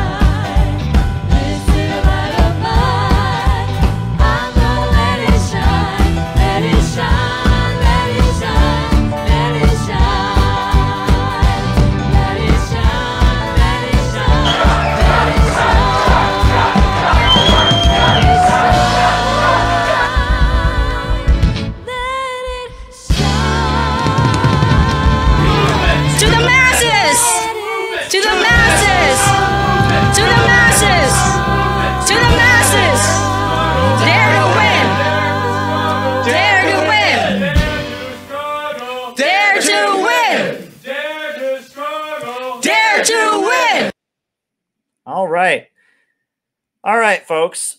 So we're going to do the roll call pretty soon, but I'm going to say what I have said previously. I've just been saying this the last few times, not exactly comfortable saying this, but I just have to. I am having a little bit of a trouble with maintaining this apartment. I have a very expensive apartment that I have to have. It's very expensive to live in New York City. And I live in New York City. I have to live here for my job. And I now have this home studio, this room that I can use for doing my RT broadcasts, and I can use it to do these streams. But it costs a lot. I mean, the rent is too damn high, as they say. I'm having trouble paying my bills because of that. And I need your support. And I want people to realize that because I stream so often, I'm here for you. I need you to be here for me as well. And that sending a super chat is not just a way to give me something to talk about. It's a way to support the program, right? It's a way to support the broadcast that I do, make sure that I can maintain this space and such. So if you can send super chats or Rumble rants, if you can become a member on Patreon, give me something to talk about, but also fund the efforts that we're doing here. I need you to do that, right? There's some other personal issues I can't get into, and it's a little bit of a financial crisis. So if you all can step up to the plate and send me more super chats, ask me more questions, offer more support to the channel, I could really use that support because right now it's not working. It's not working the way I'm living right now. I need your support. So I need your support in order to be able to maintain this. I mean, that's what I can do. And probably time to move to a smaller apartment. I'm telling you, my friend, if I do that, I won't be here for you, because then I'll have to fight over space with my wife, and I won't be able to do that. And I'm telling you that the reason I'm able to be on here every night pretty much is because I have this extra space. So I need you all to step up to the plate and help me pay for it. That's basically what I'm asking. If you can throw a super chat my way, if you can throw a Rumble rant my way, if you can join on the Patreon, you'll help me maintain this program. So please, if you want to support this show, if you want to support what I do, you want to keep me in a situation where I can keep streaming every night, then I would appreciate if you could send me a super chat now. Give me something to talk about for the second half of the show. So I just have to throw that out there. I don't like talking about these things, but they just have to be said sometimes. So hit the like button, hit the subscribe button, hit the notifications bell, and let's do the roll call. Who is here with us tonight? Names and locations. Names and locations. Who is with us tonight? Names and locations. Names and locations. Who is with us tonight? Names and locations. Who's with us? Steve and Ann in Ringgold, Georgia. Mark Jones in Utica, New York. Welcome, welcome, welcome. Who is with us here tonight? Names and locations. Nate in Chicago. Good to have you with us, Nate. Great work last night at Jimmy Dore. JT24. Bob in Troy, New York. Auckland, New Zealand, Kiwi Corner. Thank you, Matthew James. And if you have a question, if you want to put it in, I didn't see a question there, but I'm happy to answer a question. Rachel in Athens, Georgia. Zach Bunch in Richmond, Virginia. Springfield, Massachusetts. Chris and April in Salt Lake City. Utica, New York. Bendigo. David Fox is with us. Thank you, David. Much appreciated. If you got a question, just let me know. Jenny in Cincinnati. Philly. Laura Powers. John McCarthy in Chicago. Patch in Arizona. Dan Nicewander in Pasadena, California. Very, very good. Names and locations. Mariah in North Carolina. We love you, Caleb, and we should do what we can to support you. Thank you, Mariah. Yeah, I just, I need that support so I can keep streaming as often as I do, because I do it a lot, right? A lot of people stream once a week. This is like every night I'm on here, and I love doing it. But in order to make it possible, I need to maintain this room. All right. Phil in Miami, Florida. Brad in Cleveland. Just bought the book. Enjoy it. Spain. Pios. Briggy in Pennsylvania. Welcome, welcome, welcome. Welcome, welcome, welcome. Names and locations, folks. Names and locations. I will call you all out as I see you. Names and locations. Rachel in Athens, Georgia is on the Rumble. Welcome, Rachel. Good to have you with us, Rachel. Names and locations. Names and locations. Who is with us tonight? Names and locations. I will call you all out as I see you. Names and locations. Denver. Mosen from Denver. Patrick in Maine. Rice in Adelaide, Australia. Welcome, welcome, welcome. We got Johnny in Virginia. Shout out to Johnny Blazer. Welcome, Johnny. Good to talk to you. Patch on Rumble. Welcome, welcome, welcome. Moses from Iraq. Welcome, Moses. Max the Sax is in a Pentagon detention cell. There you go. Are they making you write sentences in your detention, or I'm just kidding. Anyway, do you get out of school like an hour later? I'm just kidding. Dino, Australia. Welcome, welcome. Plemk. Is that how you say it? Or Plem, YK. Moonlight Beach, California. Welcome, welcome, welcome. Support rent control. Seriously. Seriously, right? We need some rent control, right? Absolutely. Names and locations. Names and locations. Anybody else? Names and locations. If not, I will start answering people's questions that have come in so far. Patch on Rumble is with us. Very, very good. And that's Patch, right? Names and locations. Names and locations. Anybody else with us tonight? There we go. There we go. All righty. All righty. There we go. All right. So I'm going to start answering people's questions. Elections lead to oligarchy. Are you willing to look to alternatives to the election circus? Aleatory democracy has possibilities worth exploring. So I'm going to have to Google aleatory democracy. I've never heard of that. Aleatory democracy. What is aleatory democracy?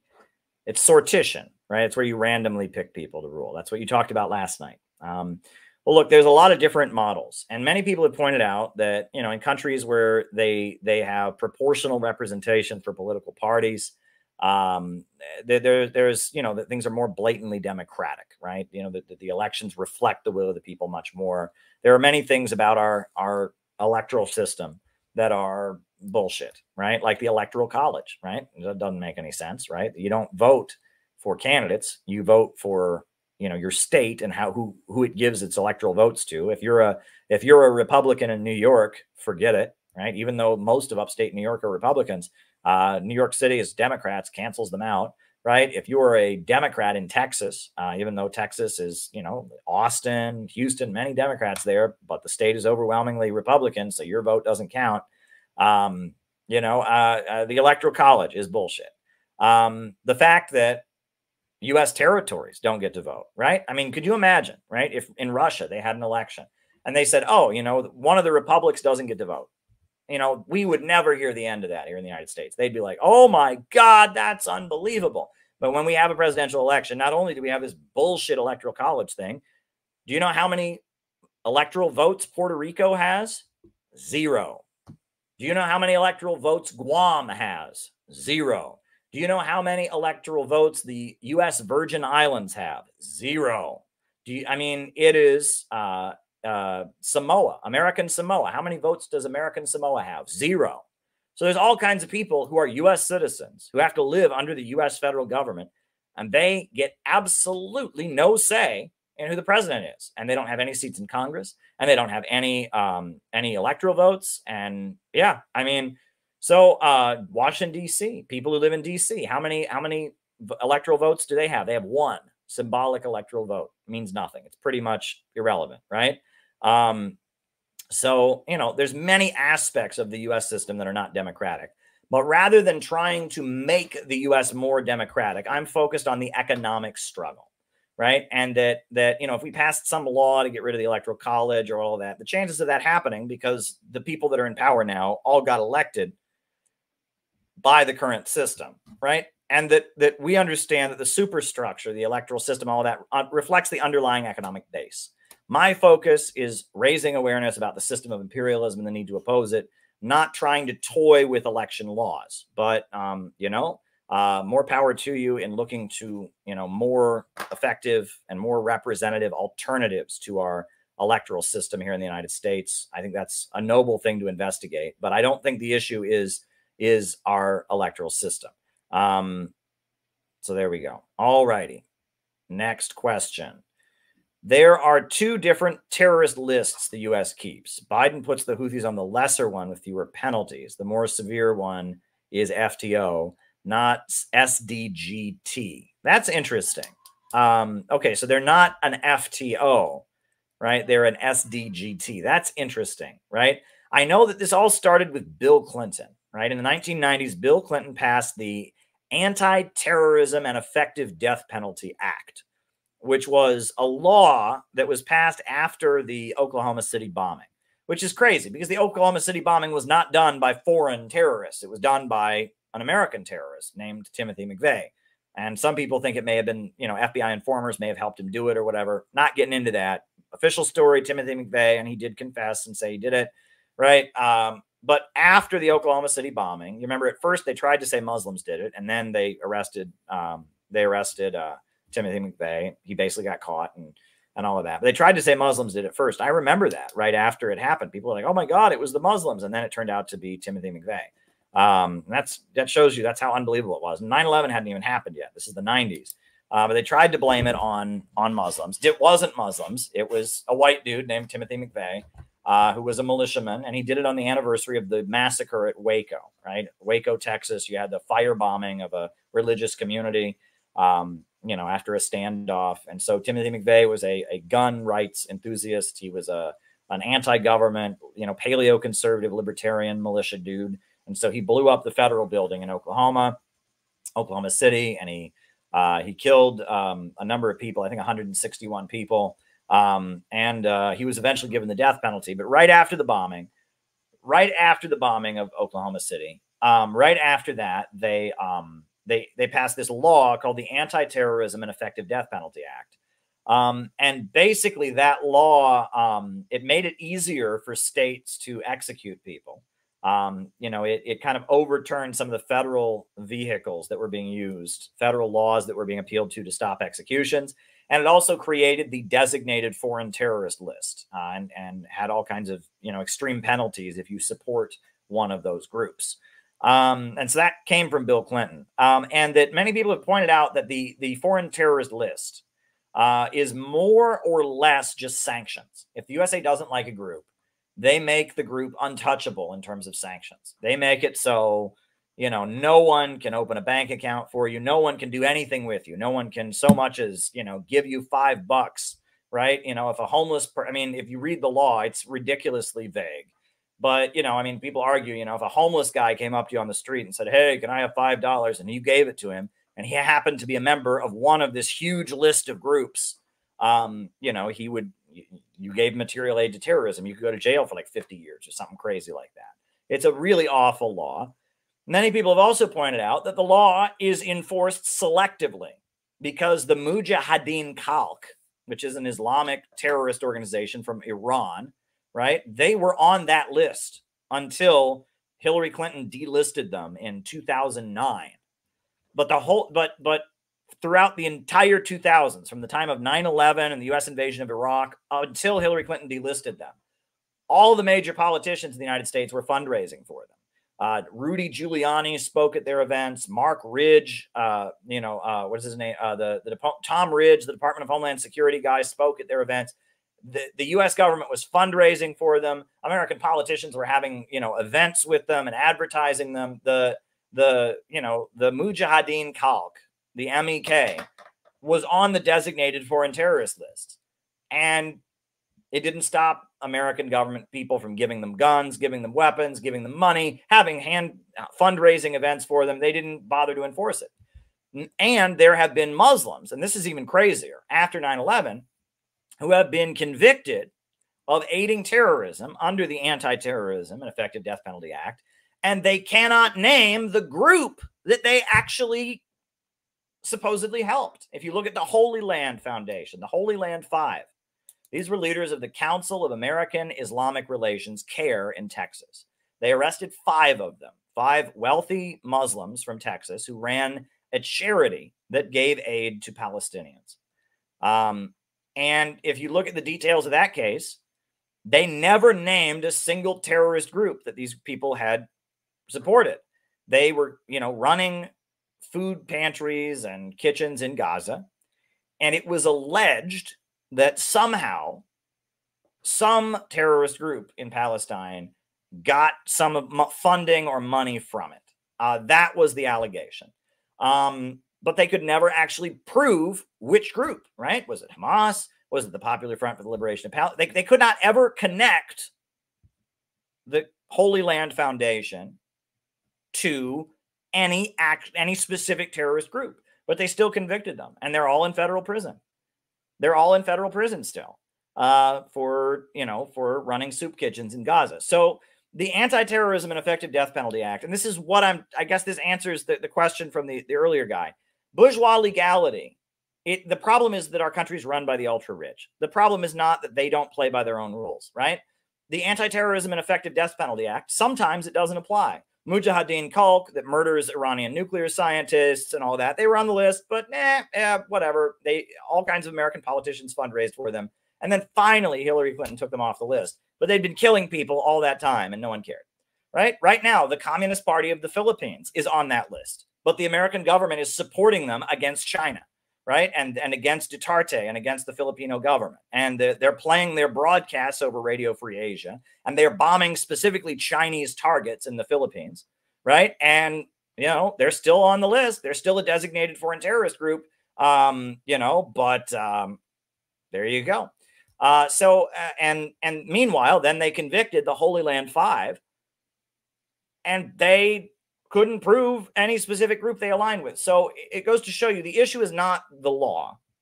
The issue is the people in power, right? And that's what Lenin is getting at in his very important book, The Proletarian Revolution and the Renegade Kautsky. It's a very, very important book because you just have to look past bourgeois legality. They can turn the laws on and off at their convenience, you know, and if they want to get somebody, they can. And if somebody is one of theirs and they've broken the law, they can arrange for them to get acquitted, right? And there's just you just have to recognize that, right? I mean, so there you go. But thanks for raising that, John. That's very important. And it's worth looking over the list to see who's on it, right? Even who gets designated on it is very strategic. And sometimes they will put groups on that list while supporting them as a threat on them. It's like a carrot and a stick. Do what we say, or we'll prosecute you, and we can arrest you and arrest all your people at any time because you're on this list. Or, do what we say, and we'll just ignore it, right? It's a way to control groups, right? So there you go. All right. The feds don't want people to hear my speech. The feds don't want any of us to be able to speak. That's why they're prosecuting Uhuru. They're trying to silence dissent, but we just got to keep going, and we got to keep going and fighting and standing up for truth. And one thing that I think is really important, and one thing is really important about why we don't need social media brands, is we have to have each other's back. We have to have each other's back, right? You don't gain anything if another anti-imperialist goes to prison, gets suppressed by the American government, or gets their name dragged through the mud, or you don't gain anything from that. And people on social media don't realize that, you know? I mean, that Zhang Yu, I mean, that kid is such a fucking idiot, right? He was getting canceled, right?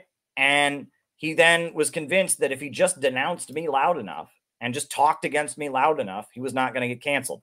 It doesn't work that way, right? But he's such a fucking idiot, right? Zhang Yu, right? That he's convinced that, all the people that were smearing him and calling him secretly a member of LaRouche and all these things, he was convinced that if he just talked against me and was nasty and rude and hateful at me, all the people canceling him would go, oh, okay, he's okay, and stop. It doesn't work that way, right? And that, but he doesn't know that. He doesn't understand solidarity because he's not in a real organization. He's just an internet guy, right? And so he viciously went after me, somebody who agrees with him on basically everything. And there's other people that you can think of that are like that, and that they don't understand that, yes, to people in your specific fandom, right, it might matter. But to the broader people, to the bigger picture, if one of us gets smeared, if one of us gets targeted, it just makes all anti-imperialists look bad, right? And that internet fandoms, help people, they prevent people from seeing that. For example, I have seen so many people, and I am just blown away by this, people who agree about Russia, agree about Ukraine, find a way that somehow Uhuru getting prosecuted is okay. I am utterly shocked. But one of these idiots sent me a message saying that he thought that the Department of Justice, I kid you not, had indicted Uhuru to help get them publicity because they wanted to divide the white working class from the black working class. And so their line about reparations was the Department of Justice was trying to promote their message. No. You don't promote a group by trying to throw them in prison. But, in his little mind where it's all just internet fandoms, it's all just about how much attention you get. In his mind, oh, that makes sense because he's just on the internet. He's never done any real organizing work. This idiot tried to tell me this, that indicting Uhuru was just a conspiracy by the government to give them attention because they believe in having separate black organizations. And he doesn't think that. That's ridiculous, right?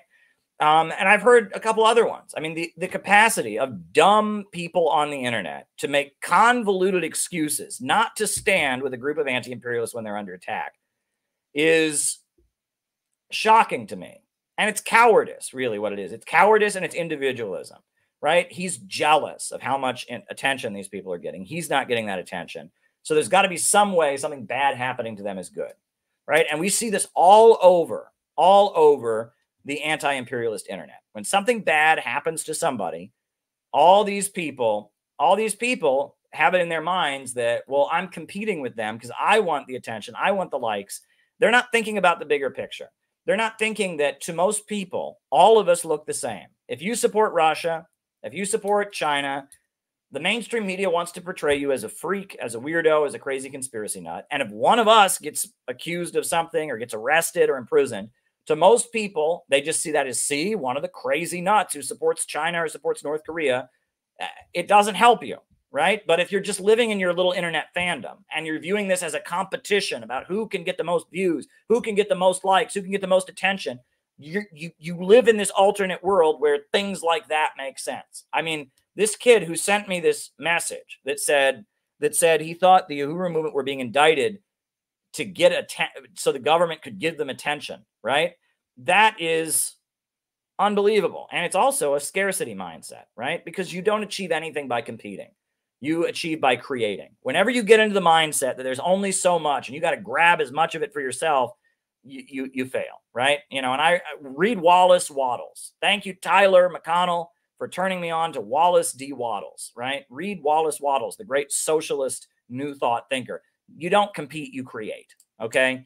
And that I'm creating a real community and I'm not creating a fandom. And I really urge you, I strongly urge you to stop thinking about internet fandoms and not see this as internet entertainment. And I will repeat what I have said many, many times. Then I'm going to answer the other super chats that have come in.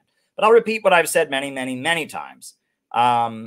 Which is that if all this is to you is a form of social media entertainment, you're eventually going to change the channel. And I've seen this, right? There have been people that were big fans of Richard Wolff, and then they drifted into our community. They were big fans of us. And then they became big fans of Michael Hudson. And then they became crazy Russian Orthodox, whatever, big fans of Jay Dyer. And, you know, next thing you know, they're converting to Islam. And if that's all this is to you, is just a form of internet entertainment, you will eventually move on. I don't want to recruit you to some form of internet entertainment. I want you to join a real organization, do real activism, take real action to try and free the Uhuru movement, engage in real community building, put on real events, meet real people other than me who you see on social media. That's what I want you to do, because I know that's the only way you're going to be in this for real, right? If you just get on the internet and listen to some guy, eventually you'll get bored of that message and you'll start listening to somebody else, right? That's just what's going to happen. So I would encourage you to make this about something real. And when it becomes something real, it's not going to be about me anymore. It's going to be about you, right? It's not about observing me and what I do. It's about you. It's about you feeling proud of yourself for making a contribution to the struggle. It's about you finding your own voice and learning how to teach other people about socialism and anti-imperialism. It's about you taking a stand and making a sacrifice for something you believe in, right? It's about empowering you, right? As long as you're just sitting there watching me, it's just about me. It's you, you're enjoying me. But when you step up and you be part of it, it becomes about you. And that's what I want. I don't want this to be about me. I want it to be about you. I want you to be the main character. That's what I want. I want you to be the main character in your own movie. That's what I want.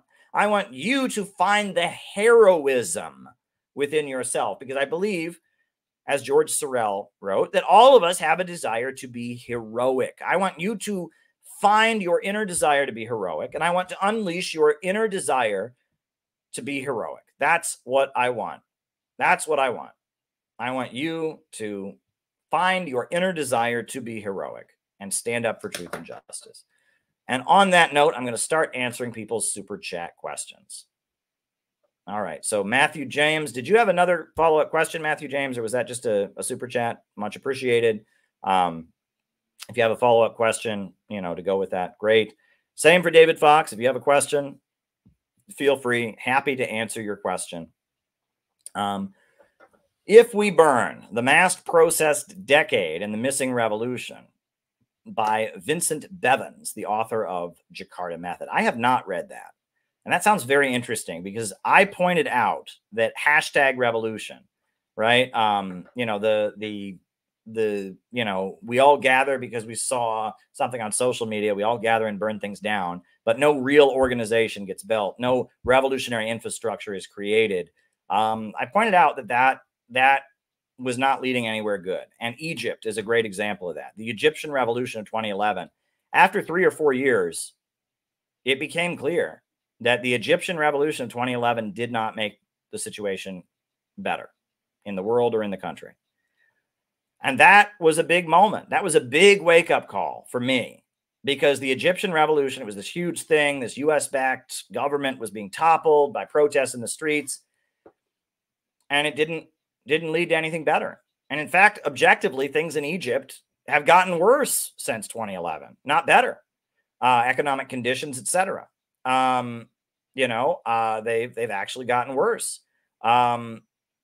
So what was going on there? And I remember it was wild because at the time, you know, at the time, I remember, you know, there was a conference, the United National Anti-War Committee, which I was part of when I was in the Workers' World Party. They had a conference at a hotel, an anti-war conference, and there was a Trotskyite speaker from the ISO.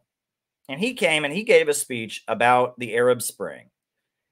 And if you want to talk about epic, I mean, at the time I was angry hearing his speech because I disagreed with it. But if you look back on it now, I just want to find this guy and shake him. I wish I knew where this Trotskyite who got up and said this was. I wish I could force him to sit down and look at what he said and how idiotic it was. I was angry that he said this at the time, but now it's so obvious that he was wrong. But he was talking about how great the Egyptian revolution was, how great the Tunisian revolution was, how great the Arab Spring was. Catch this.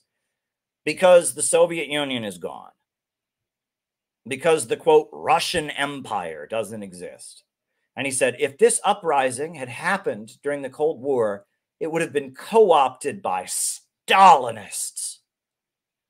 But it's so great that the Soviet Union isn't there, because now the Egyptian people can just fight for pure democracy.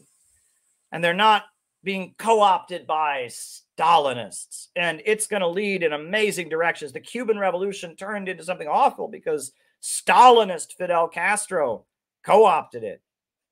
And oh my gosh, you know, the Palestinian movement, all these movements have been taken over by Stalinists who just ruined it. But luckily, the Egyptian revolution, because there's no Stalinists, because there's no quote unquote Russian Empire, it's going to lead somewhere great.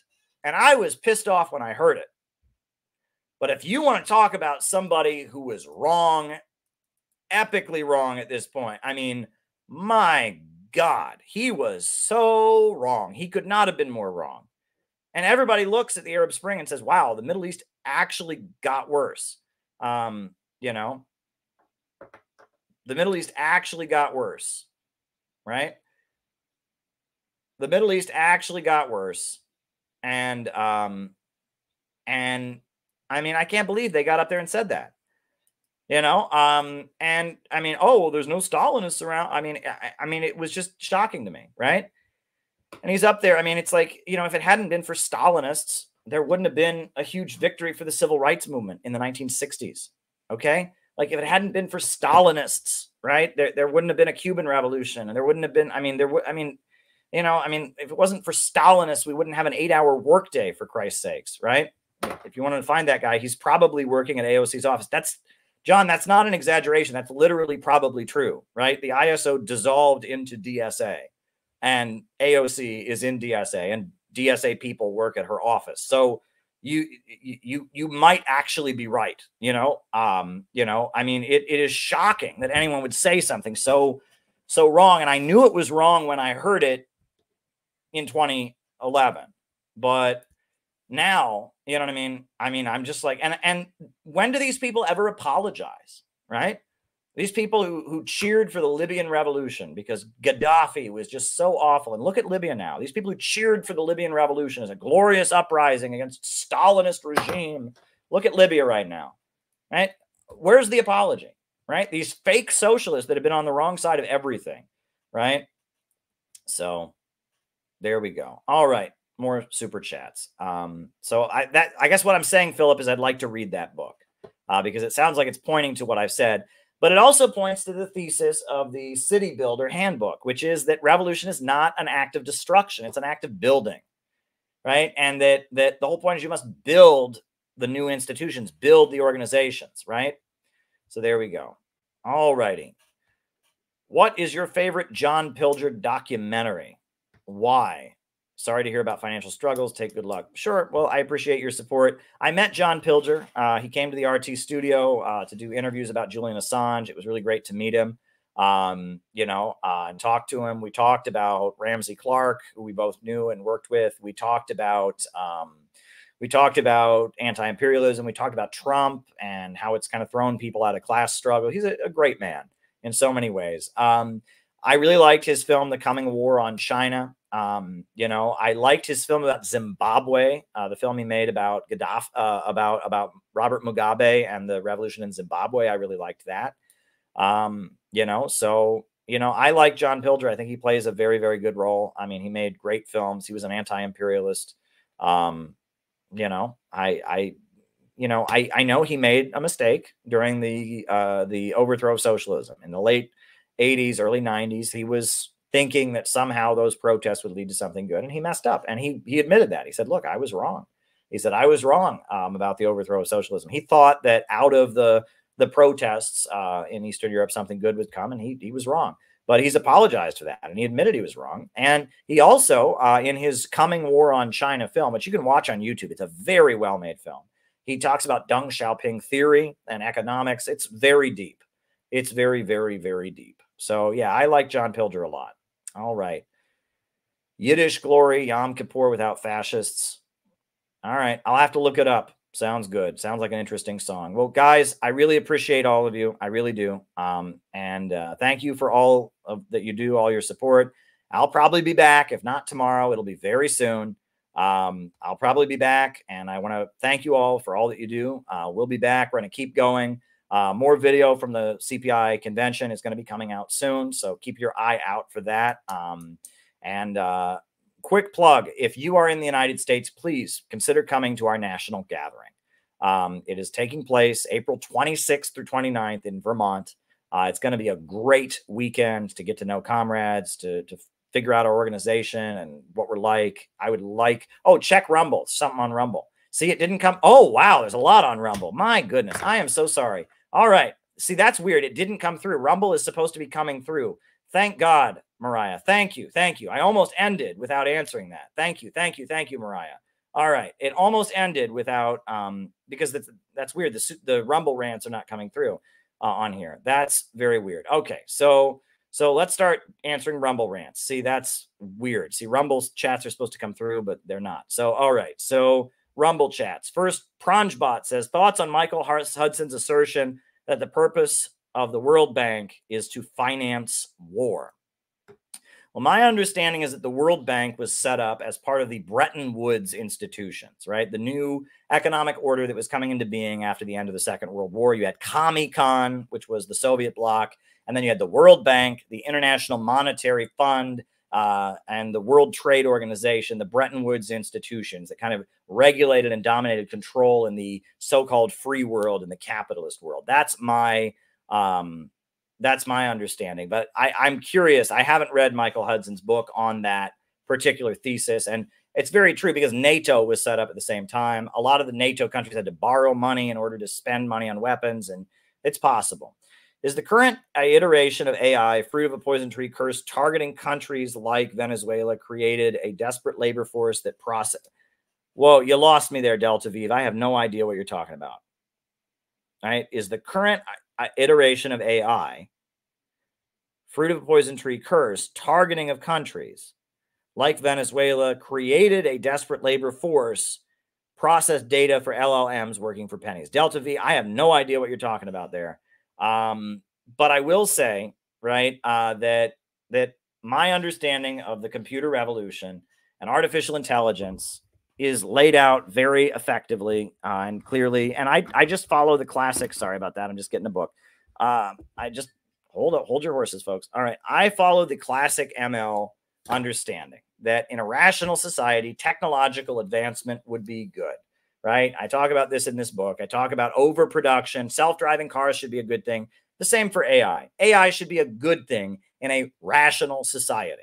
However, artificial intelligence, you know, in this system leads to millions of people being without work, right? And that labor-saving technology should be good, but under capitalism, it leads to poverty. That is my understanding and my assessment. Okay.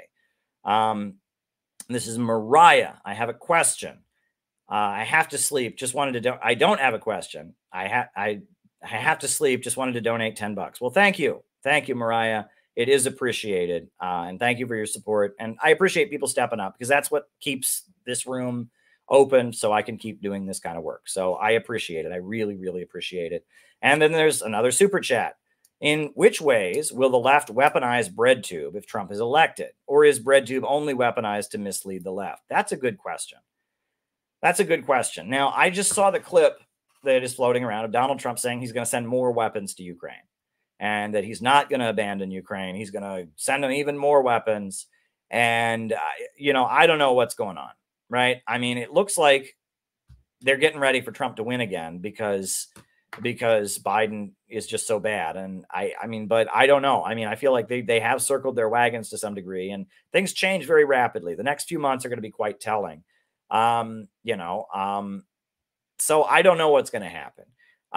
But BreadTube, yes, there is an apparatus that has been created on social media to try and control dissident elements. And BreadTube, as I revealed in my book, it was coached by Steve Hassan, the deprogrammer ex-cult guy, to engage in psyops intended to convince people that were part of the dissident right wing to be liberal normies, right? And that's what Destiny is. And that's what Vosh and H-Bomber Guy and all of them are. Peter Coffin has also noticed, and this is very interesting, that H-Bomber Guy and people like that are starting to collapse, right? That BreadTube people are all just starting to retire, right? They're starting to just disappear. Like ContraPoints hasn't put out content in a really long time. And so BreadTube is kind of wrapping up shop, right? And they're, you know, there's like almost like a post BreadTube. A lot of the BreadTube people aren't even doing anything anymore. And that's interesting as well. You know, and that is very interesting. So I don't know, will they re-energize BreadTube in the era of Trump reelected? I don't know, right? You know, they will utilize political forces. There are gangs and counter gangs. There are disinfo ops. There are factions in the ruling class fighting with each other. But that's a good question. We need to be prepared for what's going to happen, right? For whatever is going to happen, right? We need to pay attention and be prepared, right? We are thinking that at the Chicago National Convention of the Democratic Party, we will go all out against Kamala Harris. We will have a public relations, you know, we'll be out there and we will expose Kamala Harris, right? That will be the thrust of what we do at the Chicago convention. Some people have suggested that we need to make Nikki Haley the target, you know, of our outreach and information work in Milwaukee at the Republican convention. I don't know exactly what we're going to do. It looks like Kamala Harris is going to be the focus of our work at the DNC. We're going to be involved in the anti-NATO protests that happened in Washington, D.C. So there will be, you know, a variety of different efforts that we take in order to, you know, move towards some kind of anti-imperialist united front, raise awareness among the American people. A revived BreadTube. We will just have to see, right? I mean, they may have served their purpose. You know, I feel like the moment that BreadTube really self-exposed was right before the 2020 elections, when all of them did a vote for Biden video, right? All of them. And that really just exposed them, right? At that point, they all did a "you have to vote for Biden" video. And at that point, it was like, aha, that's what's going on here. So, you know, that was the biggest self-exposure that we've ever seen.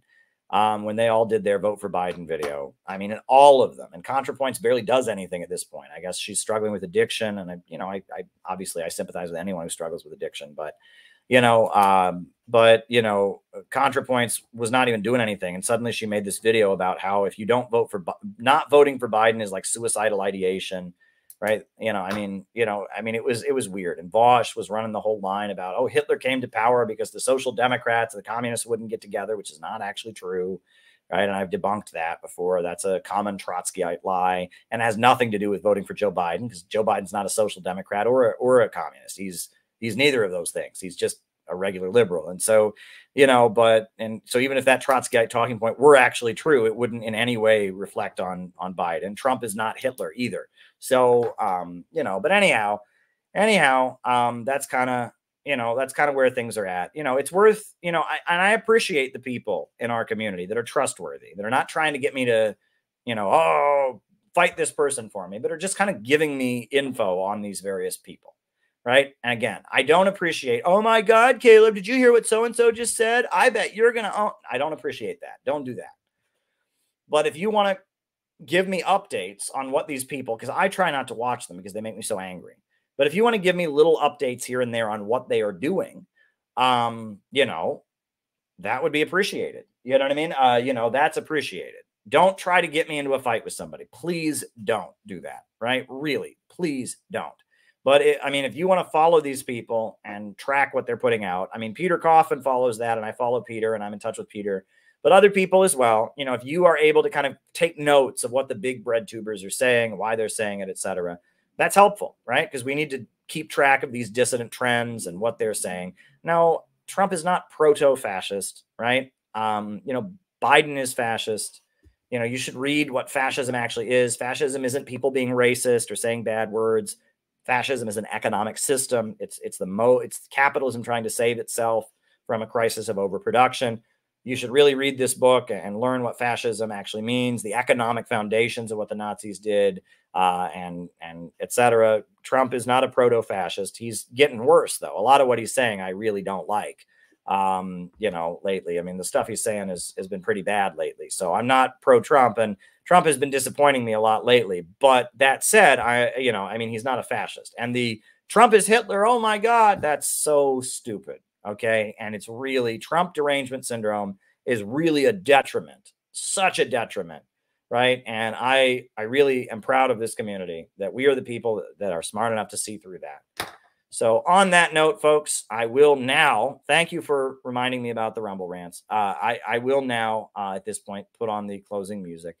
Thanks again. And I'll be back soon, probably tomorrow, but if not tomorrow, you know, soon.